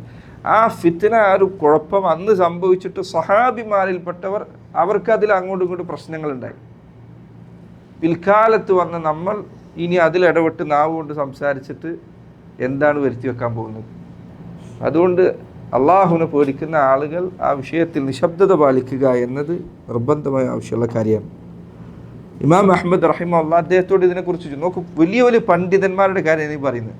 അവരോട് ഇമാം അഹ്മദിനോട് ചോദിക്കപ്പെട്ടപ്പോൾ അദ്ദേഹം പറഞ്ഞു, തിൽക ഉമ്മത്തുൻ ഖദ് ഖലത് ലഹാ മാ കസബത് വലക്കും മാ കസബ്തും വലാ തുസ്അലൂന അമ്മാ കാനൂ യഅമലൂൻ. തിൽക ഉമ്മത്തുൻ, അവർ കഴിഞ്ഞുപോയൊരു ജനതയാണ്, കഴിഞ്ഞുപോയ ഒരു കാലം കഴിഞ്ഞു, സഹാബികൾ മരിച്ചുപോയി. ലഹാ മാ കസബത്ത്, അവർക്ക് പ്രവർത്തിച്ചത് അവർക്കുണ്ട്. വലക്കും മാ കസബ്തും, നിങ്ങൾ പണിയെടുത്താൽ നിങ്ങൾക്കുണ്ട്. വലാ തുസ്അലൂന അമ്മാ കാനൂ യഅമലൂൻ, അവർ ചെയ്തിരുന്നതിനെ കുറിച്ച് അള്ളാഹു നിങ്ങളോട് ചോദ്യം ചെയ്യുന്നതല്ല. ഇന്ന് കാലത്ത് ഈ യൂട്യൂബിലും മറ്റും നിങ്ങളിത് ശ്രദ്ധിക്കണം. ഇന്ന് സിഫീന് അല്ലെങ്കിൽ ജമൽ യുദ്ധം, അതിലെ സത്യം എന്താണ്, അന്ന് എന്ത് സംഭവിച്ചു, ആരായിരുന്നു മുആവിയ, രഹസ്യങ്ങൾ മറന്നീക്കുന്നു എന്നൊക്കെ പറഞ്ഞ് തലക്കെട്ടുകൾ കൊടുത്ത ആൾക്കാർ വീഡിയോ ഉണ്ടാക്കുകയാണ്. അത് നമ്മൾ കേൾക്കണം. ഇതിൽ വലിയൊരു വിഭാഗം കളവാണ്. പിന്നീട് ആ കളവിനോടൊപ്പം ഈ പറഞ്ഞ രൂപത്തിൽ ഓരോരുത്തരുടെയും രാഷ്ട്രീയപരമായ താല്പര്യങ്ങൾക്കനുസരിച്ച് വ്യാഖ്യാനങ്ങൾ നൽകുകയാണ്. അതൊരിക്കലും ഒരു മുസ്ലിമിന് യോജിച്ചതല്ല എന്ന് നമ്മൾ മനസ്സിലാക്കണം. 9ാമത്തെ കാര്യം, ബുഗ്ദു മൻ യുബ്ഗിദുഹും വറദ്ദു ഇഫ്കെ. സഹാബിമാർ അവരോട് വെറുപ്പ് കാണിക്കുന്നവർ, അവരോട് വെറുപ്പുണ്ടാവുക എന്നുള്ളത് ഇസ്ലാമിൻ്റെ ബാധ്യതയിൽ, ഇസ്ലാമിൻ്റെ ബന്ധത്തിൽപ്പെട്ടതാണ്. അല്ലേ? ദീനിൻ്റെ ഏറ്റവും ശക്തമായ കണ്ണി എന്ന് പറയുന്നത് റസൂലുള്ളാഹി സ്വല്ലല്ലാഹു അലൈഹി വസല്ലം പറഞ്ഞു, അൽ ഹുബ്ബു ഫില്ലാഹ് വൽ ബുഗ്ദു ഫില്ലാഹ് ഔസഖു ഉറൽ ഈമാൻ. ഈമാനിൻ്റെ ഏറ്റവും ശക്തമായ കണ്ണി അൽ ഹുബ്ബു ഫില്ലാഹ്, അള്ളാഹുവിൻ്റെ പേരിൽ സ്നേഹിക്കലാണ്. വൽ ബുഗ്ദു ഫില്ലാഹ്, അള്ളാഹുവിൻ്റെ പേരിൽ വെറുക്കലാണ്. സഹാബിമാരോട് ആ കണ്ണി ഏറ്റവും ശക്തമായിട്ടുണ്ടായിരിക്കണം. കാരണം അവരാണ് ദീനിൻ്റെ ആളുകൾ. അവരോട് സ്നേഹമുണ്ടായിരിക്കണം, അവരെ വെറുക്കുന്നവരോട് നമുക്ക് വെറുപ്പുണ്ടായിരിക്കണം. ദീനിൻ്റെ അടിസ്ഥാനപരമായ ബന്ധത്തിൻ്റെ നിയമത്തിൽ പെട്ടതാണത്. മനുഷ്യർക്ക് എല്ലാവർക്കും തിരിച്ചറിയുന്ന കാര്യമാണ്. നിൻ്റെ വാപ്പാനോട് വെറുപ്പ് കാണിക്കുന്നവൻ, നിൻ്റെ വാപ്പയെ ചീത്ത പറയുന്നത്, എങ്ങനെയാണ് നിനക്ക് അവനെ സ്നേഹിക്കാൻ പറ്റുക? എങ്ങനെയാണ് നിനക്ക് അവനോട് ഇഷ്ടം കാണിക്കാൻ പറ്റുക? സഹാബിമാർ അവരോട് വെറുപ്പ് കാണിക്കുന്നവർ, അവരെ നമുക്ക് വെറുപ്പാണ്, നമുക്ക് അവരോട് സ്നേഹമില്ല. അത്വഹാവി റഹിമഹുല്ലാഹ് അദ്ദേഹം തൻ്റെ അഖീദയിൽ പറഞ്ഞതുപോലെ, അഹ്ലുസുന്നത്തിന്റെ അഖീദ ഒരുക്കുന്ന അദ്ദേഹത്തിൻ്റെ കിതാബിൽ അദ്ദേഹം പറഞ്ഞു, വനുബ്ഗിദു മൻ യുബ്ഗിദുഹും വബിഗൈരിൽ ഖൈരി യദ്കുറുഹും. സഹാബിമാർ അവരോട് വെറുപ്പ് കാണിക്കുന്നവരെ നാം വെറുക്കുന്നു. വബിഗൈരിൽ ഖൈരി യദ്കുറുഹും, നല്ലതല്ലാത്ത രൂപത്തിൽ അവരെക്കുറിച്ച് ആര് സംസാരിക്കുന്നു അവരോട് നമുക്ക് ദേഷ്യമുണ്ട്. നമ്മുടെ അഖീദ, നമ്മുടെ വിശ്വാസത്തിൻ്റെ ഭാഗമാണ് ഈ പറഞ്ഞ ദേഷ്യം. കാരണം അത് നമ്മളെ മുൻഗാമികളാണ്. സ്വഹാബിമാർ നമ്മുടെ മുൻഗാമികളാണ്. അവരെ മോശം പറയുക എന്നുള്ളത് മുൻഗാമികൾ പണ്ഡിതന്മാർ ചിലർ പറഞ്ഞതുപോലെ അവരെ മോശം പറയുന്നത് ശരിക്കും അത് എത്തിച്ചേരാൻ അള്ളാഹുവിൻ്റെ റസൂലിൻ്റെ മേലക്കാണ് സല്ലല്ലാഹു അലൈഹി വസല്ലം. അതുകൊണ്ട് ഇമാം മാലിക് റഹിമഹുല്ലാഹ് അദ്ദേഹം പറഞ്ഞു, സ്വഹാബിമാരെ ചീത്ത പറയുന്നവർ, അവരെ മോശം പറയുന്നവർ യഥാർത്ഥത്തിൽ നബി സല്ലല്ലാഹു അലൈഹി വസല്ലമയാണ് ഉന്നം വെക്കുന്നത്. ഇമാം മാലിക് റഹിമഹുല്ലാഹ് അദ്ദേഹം പറഞ്ഞ വാക്കാണത്. അദ്ദേഹം പറഞ്ഞു, ഉലൈക ഖൗമുൻ അറാദു ത്വഅന ഫി റസൂലില്ലാഹി സല്ലല്ലാഹു അലൈഹി വസല്ലം. സഹാബിമാരെ ചീത്ത പറയുന്നവർ അവർ യഥാർത്ഥത്തിൽ നബിയെയാണ് ഉന്നം വെക്കുന്നത് സല്ലല്ലാഹു അലൈഹി വസല്ലം.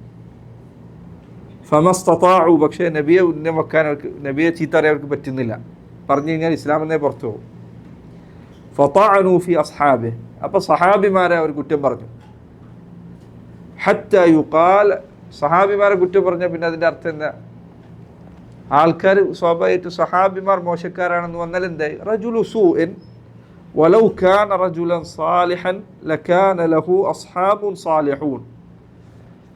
ഒരു നല്ല മനുഷ്യൻ്റെ കൂട്ടാളികൾ എന്തായിരിക്കും? നല്ലവരായിരിക്കും. അള്ളാഹുവിൻ്റെ റസൂലിൻ്റെ സഹാബിമാർ മോശക്കാരാണെങ്കിൽ ആരുടെ കൂട്ടാളികളാണ് സഹാബിമാർ? റസൂലുള്ളാഹിൻ്റെ കൂട്ടാളികളാണ്. അള്ളാഹുവിൻ്റെ റസൂലിൻ്റെ കൂട്ടാളികൾ, അള്ളാഹുവിൻ്റെ റസൂലിൻ്റെ കൂട്ടാളികൾ മോശക്കാരാണെങ്കിൽ സ്വാഭാവികമായിട്ടും മോശക്കാരെ കൂട്ടാളികളായി കൊണ്ടെടുക്കൽ ആരാണ്? മോശക്കാരായ വ്യക്തികളാണ്.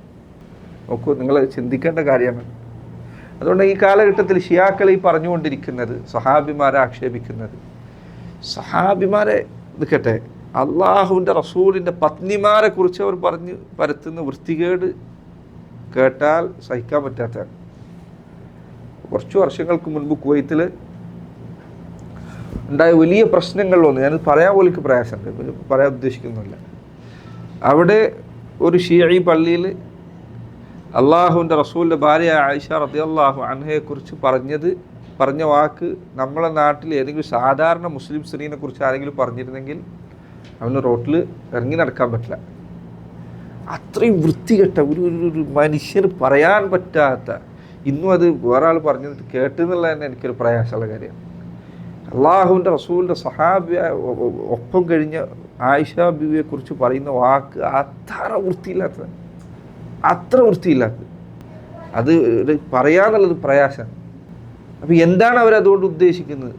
നബി സല്ലല്ലാഹു അലൈഹി വസല്ലം ഖൈറുന്നാസ്, ഇത്രയും നല്ല റസൂല്, അവിടുത്തെ ഒപ്പം കഴിഞ്ഞ ആൾ, ഞാൻ നേരത്തെ പറഞ്ഞു, സാധാരണ ഒരു മുസ്ലിം പെണ്ണിനെ കുറിച്ച് പോലും, ഒരു മുസ്ലിം പെണ്ണ് വേണ്ട, ഒരു മര്യാദക്ക് ജീവിക്കുന്ന, മാന്യമായി ജീവിക്കുന്ന ഒരു സ്ത്രീയെക്കുറിച്ച് പോലും പറയാനൊരിക്കലും ചിന്തിക്കാൻ പറ്റാത്ത വൃത്തികേട് അള്ളാഹുവിൻ്റെ റസൂലിൻ്റെ ഒപ്പം ജീവിതം കഴിച്ച ആയിഷ ബീവിയെക്കുറിച്ച് ചിന്തിക്കാമെങ്കിൽ പിന്നെ നബിയുടെ കാര്യം എന്താണ്? ആ റസൂൽ ജീവിച്ചത് സല്ലല്ലാഹു അലൈഹി വസല്ലം ആയിഷ ബീവിയുടെ ഹുജറത്തിലാണ്. ആ നബി മരിച്ചത് അവരുടെ മടിയിൽ കിടന്നാണ്. അവിടുന്ന് തൻ്റെ ഖബറിന് വേണ്ടി ഇഷ്ടപ്പെട്ട സ്ഥലം ആയിഷയുടെ ഹുജറത്താണ് റളിയല്ലാഹു അൻഹ. അങ്ങനെ ഒരു വനിത ആയിഷ റളിയല്ലാഹു അൻഹ, അവർ ഈ പറഞ്ഞ അവസ്ഥയിലാണെങ്കിൽ അള്ളാഹുവിൻ്റെ റസൂലിൻ്റെ അവസ്ഥ എന്തായിരിക്കും? ലോകത്തിലെ ഏറ്റവും വലിയ ചതിയും വഞ്ചനയും നടത്തിയ അബൂബക്കറും ഉമറുമാണെങ്കിൽ റളിയല്ലാഹു അൻഹുമ, അവരെ വലതും ഇടത്തും നിർത്തിയ അള്ളാഹുവിൻ്റെ റസൂലിൻ്റെ സ്ഥിതി എന്തായിരിക്കും? നിങ്ങൾ ചിന്തിച്ചു നോക്കുക അതിൻ്റെ ഗൗരവം എന്താണെന്ന്. അതുകൊണ്ടാണ് ഇമാം മാലിക് പറഞ്ഞ വാക്ക് വളരെ കൃത്യമാണ്. സഹാബത്തിനെ ആക്ഷേപിക്കുമ്പോൾ അവർ ഉദ്ദേശിക്കുന്ന യഥാർത്ഥത്തിൽ റസൂലുള്ളാഹിനെ സല്ലല്ലാഹു അലൈഹി വസല്ലം. അതുകൊണ്ടാണ് മുൻഗാമികൾ ചിലർ പറഞ്ഞു, റാഫിള വിഭാഗം ഷിയാക്കൾ, ഇന്ന് ഷിയാക്കൾ പല കക്ഷികളുണ്ട്. റാഫിളി വിഭാഗം അവരിലെ ഏറ്റവും കടുത്ത പിഴവുള്ള ആൾക്കാരാണ്. ആധുനിക കാലഘട്ടത്തിൽ വളരെ കുറഞ്ഞ് മാത്രമേ ഷിയാക്കൾ വേറെ വിഭാഗങ്ങൾ നിലനിൽക്കുന്നുള്ളൂ. ഷിയാക്കളിൽ ഇന്ന് ഇറാനിലാകട്ടെ മറ്റ് സ്ഥലങ്ങളിൽ ബഹുഭൂരിപക്ഷവും റാഫിദികളാണ്. വളരെ കുറച്ച് ആൾക്കാരാണ് യമനിലും ചില സ്ഥലങ്ങളിൽ സൈദിയാക്കളുള്ളത്. അവർ തന്നെ ഇപ്പോൾ ഹൗസികളെ വരവ് കാരണം ഇല്ലാതായിക്കൊണ്ടിരിക്കുകയാണ്. പല യുവാക്കളിലൊക്കെ റാഫിദി ചിന്താഗതിയാണ് വന്നുകൊണ്ടിരിക്കുന്നത്. മുൻഗാമികൾ ചില പറഞ്ഞായി കാണാം, നിങ്ങൾ യഹൂദരോട് ചോദിക്കുക, മൻ ഖൈറുന്നാസ്, യഹൂദരോട് നിങ്ങൾ ചോദിക്കുക ജനങ്ങളിൽ ഏറ്റവും നല്ല ആൾക്കാർ ആരാണ് എന്ന് ചോദിച്ചാൽ അവർ പറയും അസ്ഹാബു മൂസ, മൂസാ നബിൻ്റെ ഒപ്പം ഉണ്ടായിരുന്ന ആൾക്കാരാണ്. നിങ്ങൾ നസാറാക്കളോട് ചോദിക്കുക, മൻ ഖൈറുന്നാസ്, ഏറ്റവും നല്ല ആൾക്കാരാരാണ്? അവർ പറയും ഹവാരിയു ഈസ, ഈസയോടൊപ്പം ഉണ്ടായിരുന്ന ഹവാരികളാണ്. നിങ്ങൾ റാഫിളത്തിനോട് ചോദിക്കുക, മൻ ഷർറുന്നാസ്, ജനങ്ങൾ ഏറ്റവും മോശക്കാരാരാണ്?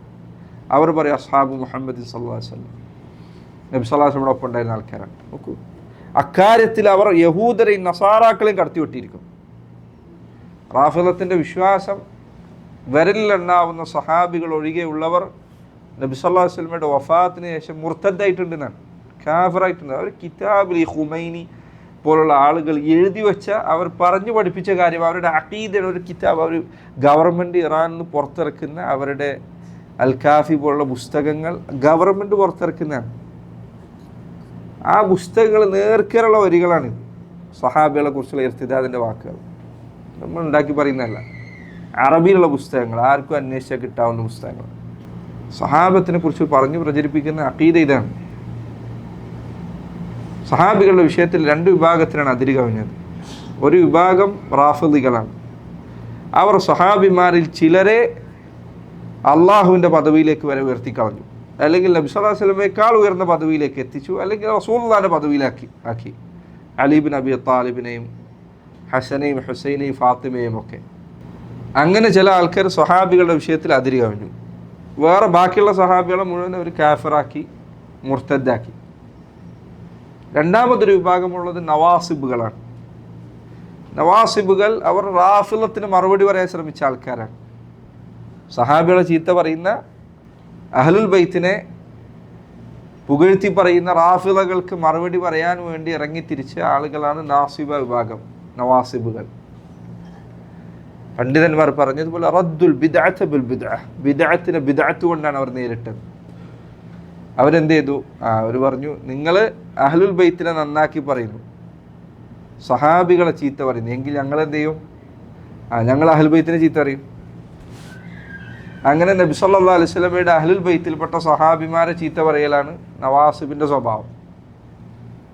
അവരാണ് നാസിബിയാക്കൽ. ഇങ്ങനെ ഈ പിഴവ് രണ്ടറ്റങ്ങളിലുമുണ്ട്. ഒന്ന് റാഫിള, മറ്റൊന്ന് നവാസിബ്. ഈ രണ്ട് കക്ഷികളുണ്ട്.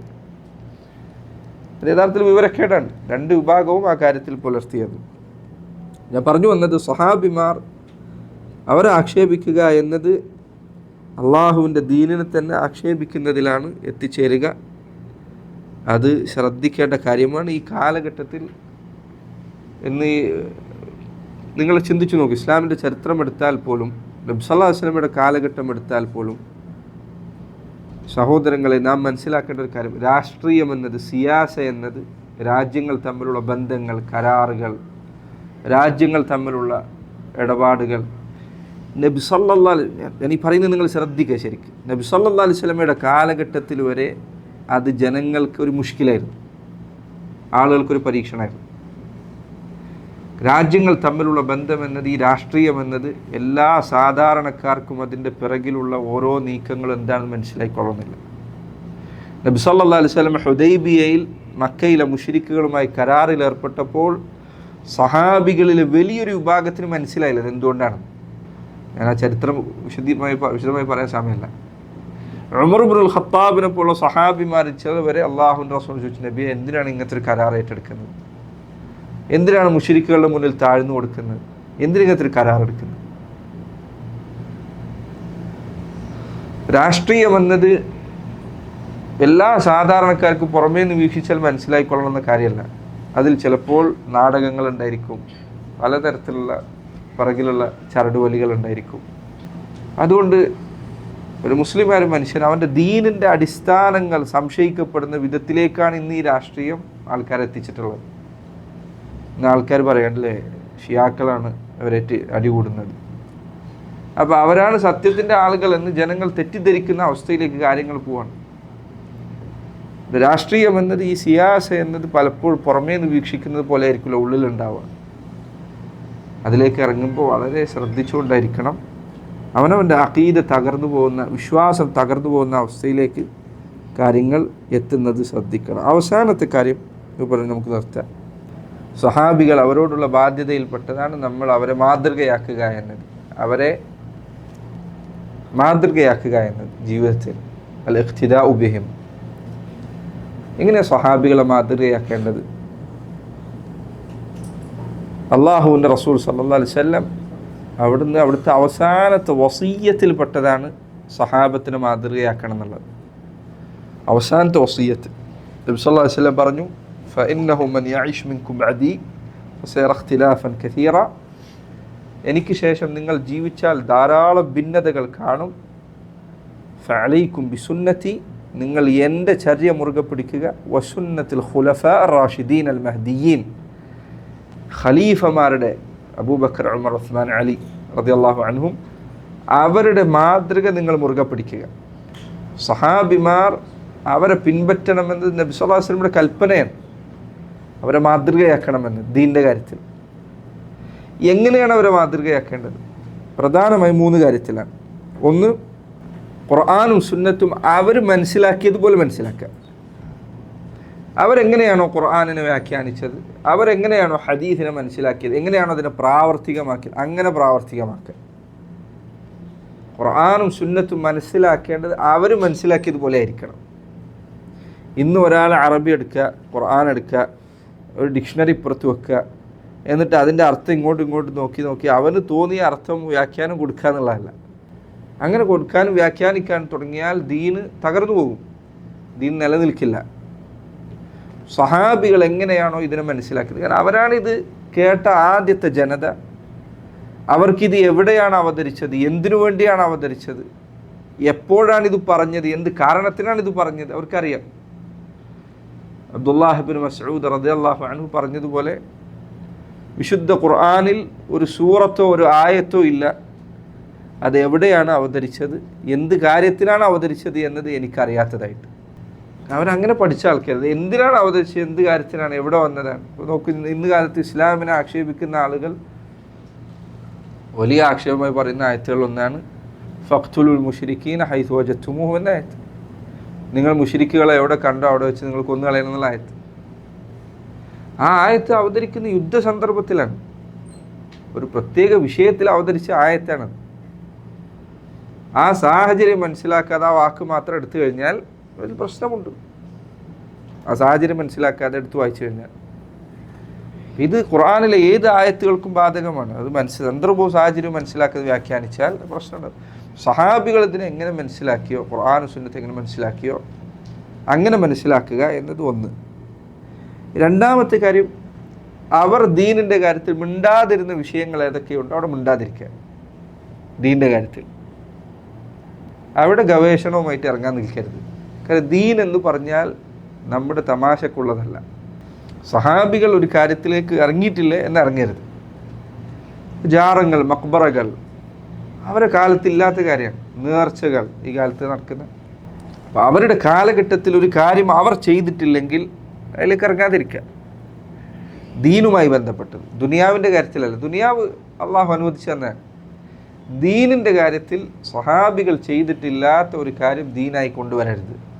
മുൻഗാമികൾ പറഞ്ഞതുപോലെ, ഇമാം മാലിക് റഹിമഹുല്ലാഹ് അദ്ദേഹം പറഞ്ഞതുപോലെ, ഫമാ ലം യകുൻ യൗമഇദിൻ ദീനൻ ലാ യകൂനുൽ യൗമ ദീനൻ. അന്ന് ദീനാകാത്തത് ഇന്നും ദീനാവുകയില്ല. സ്വഹാബികളുടെ കാലത്ത് ദീനല്ലേ, ഇന്നും അത് ദീനല്ല.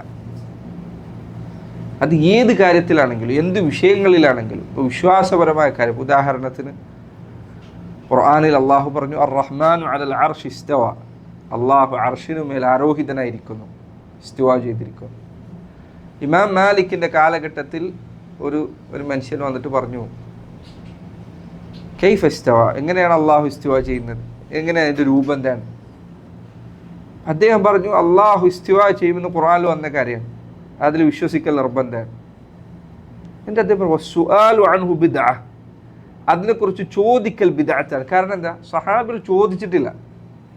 ഇതെങ്ങനെയാണെന്ന് സഹാബികൾ ചോദിച്ചിട്ടില്ല എങ്കിൽ ചോദിക്കാൻ പറ്റില്ല. അവർ ചോദിക്കാത്ത കാര്യം ചോദിക്കരുത്. കാരണം അവർ ഒഴിവാക്കി വെച്ച വിഷയങ്ങൾ അതിലേക്ക് പ്രവേശിക്കും. 2. മൂന്നാമത്തെ കാര്യം, തെളിവുകളെ അവലംബിക്കുന്ന കാര്യത്തിൽ അവരുടെ മാതൃക അവലംബിക്കുക. ഉദാഹരണത്തിന് ഖുർആനും സുന്നത്തും അതിൽ ബുദ്ധിക്ക് വിരുദ്ധമാണ് എന്ന് നിനക്ക് എന്തെങ്കിലും ഒരു കാര്യത്തെക്കുറിച്ച് തോന്നിയാൽ നീ എന്ത് ചെയ്യണം? സഹാബികൾ എന്താണോ ചെയ്തത് അതുപോലെ ചെയ്യണം. ഖബർ, ആഹാദ് സ്വീകരിക്കുന്ന ധാരാളം വിഷയങ്ങളിൽ ഇതുണ്ട്. ഇതാണ് സഹാബികളോടുള്ള ബാധ്യതയുമായി ബന്ധപ്പെട്ട് പറയാനുള്ളത്. പ്രിയപ്പെട്ടവരെ, ഇത് നമ്മുടെ അഖീദയുമായി ബന്ധപ്പെട്ട വിഷയമാണ്. നമ്മുടെ ദീന് നിലനിൽക്കുന്നത് ഇവരോടുള്ള നമ്മുടെ ബാധ്യതയിൽ അതിനടിസ്ഥാനപ്പെടുത്തിക്കൊണ്ടാണ്. ഞാനിത് തുടക്കത്തിൽ പറഞ്ഞത് ഇൻഷാ അല്ലാഹ് അടുത്ത ആഴ്ച മുതൽ നമ്മൾ അബൂബക്കർ സിദ്ദീഖ് റളിയല്ലാഹു അൻഹുവിൻ്റെ ചരിത്രം ആരംഭിക്കാൻ. ചരിത്രം നിങ്ങൾ പഠിക്കുന്നതിന് മുൻപ് എന്തിനത് പഠിക്കുന്നത് എന്ന് നമ്മൾ മനസ്സിലാക്കിയിരിക്കണം. അബൂബക്കർ സിദ്ദീഖ് ആകട്ടെ മറ്റു സഹാബിമാരാകട്ടെ റളിയല്ലാഹു അൻഹും അവരുടെ ചരിത്രം നമ്മൾ പഠിക്കുന്നത് മാതൃകയാക്കാൻ വേണ്ടിയിട്ടാണ്, അവരോടുള്ള ബാധ്യത നിറവേറ്റുന്നതിന് വേണ്ടിയാണ്, നമ്മുടെ ജീവിതത്തിൽ അതുകൊണ്ട് സ്വാധീനമുണ്ടാകുന്നതിന് വേണ്ടിയാണ്, അവരോടുള്ള സ്നേഹമുണ്ടാകുന്നതിന് വേണ്ടി. നബി സല്ലല്ലാഹു അലൈഹി വസല്ലം ഹദീസിൽ വന്നതുപോലെ സ്വർഗത്തിൽ ഒരു മനുഷ്യൻ എവിടെയായിരിക്കുമെന്ന് അവിടുന്ന് പറഞ്ഞു, അൻത മഅ മൻ അഹ്ബബ്ത്, നീ ആരെയാണോ സ്നേഹിക്കുന്നത് അവരോടൊപ്പമായിരിക്കും നീ പരലോകത്തുണ്ടായിരിക്കുക. ഇവരെ സ്നേഹിക്കുക, സഹാബിമാരെ സ്നേഹിക്കുക എന്നത് അവരോടൊപ്പം സ്വർഗത്തിൽ എത്തിപ്പെടാനുള്ള വഴികളിൽപ്പെട്ടതാണ്. ഒരു സഹോദരങ്ങളെ, ഇൻഷാ അല്ലാഹ് അടുത്ത ആഴ്ച നമ്മൾ വിഷയം ആരംഭിക്കും. ഞാൻ മുന്നേ പറഞ്ഞതുപോലെ വിഷയത്തിലുള്ള ക്ലാസ് നിങ്ങൾ ഇതിൻ്റെ മുൻപ് എടുത്ത ഭാഗം പറ്റുകയാണെങ്കിൽ കേൾക്കുക. അബൂബക്കർ സിദ്ദീഖ് റളിയല്ലാഹു അൻഹുവിൻ്റെ ഹിജ്റ വരെയുള്ള ചരിത്രം ദർസിൽ പറഞ്ഞിട്ടുണ്ട്. അത് നിങ്ങൾ കേൾക്കുക ഇൻഷാ അല്ലാഹ്. അടുത്ത ദർസിൽ നമുക്ക് ബാക്കി വിശദീകരിക്കാം. വഹാദ വല്ലാഹു അഅലം. സല്ലല്ലാഹു വസല്ലം വബാറക അലാ നബീന മുഹമ്മദ് വഅലാ ആലിഹി വസഹ്ബിഹി വസല്ലം. സുബ്ഹാനക അല്ലാഹുമ്മ വബിഹംദിക അഷ്ഹദു അൻ ലാ ഇലാഹ ഇല്ലാ അൻത അസ്തഗ്ഫിറുക വഅതൂബു ഇലൈക്.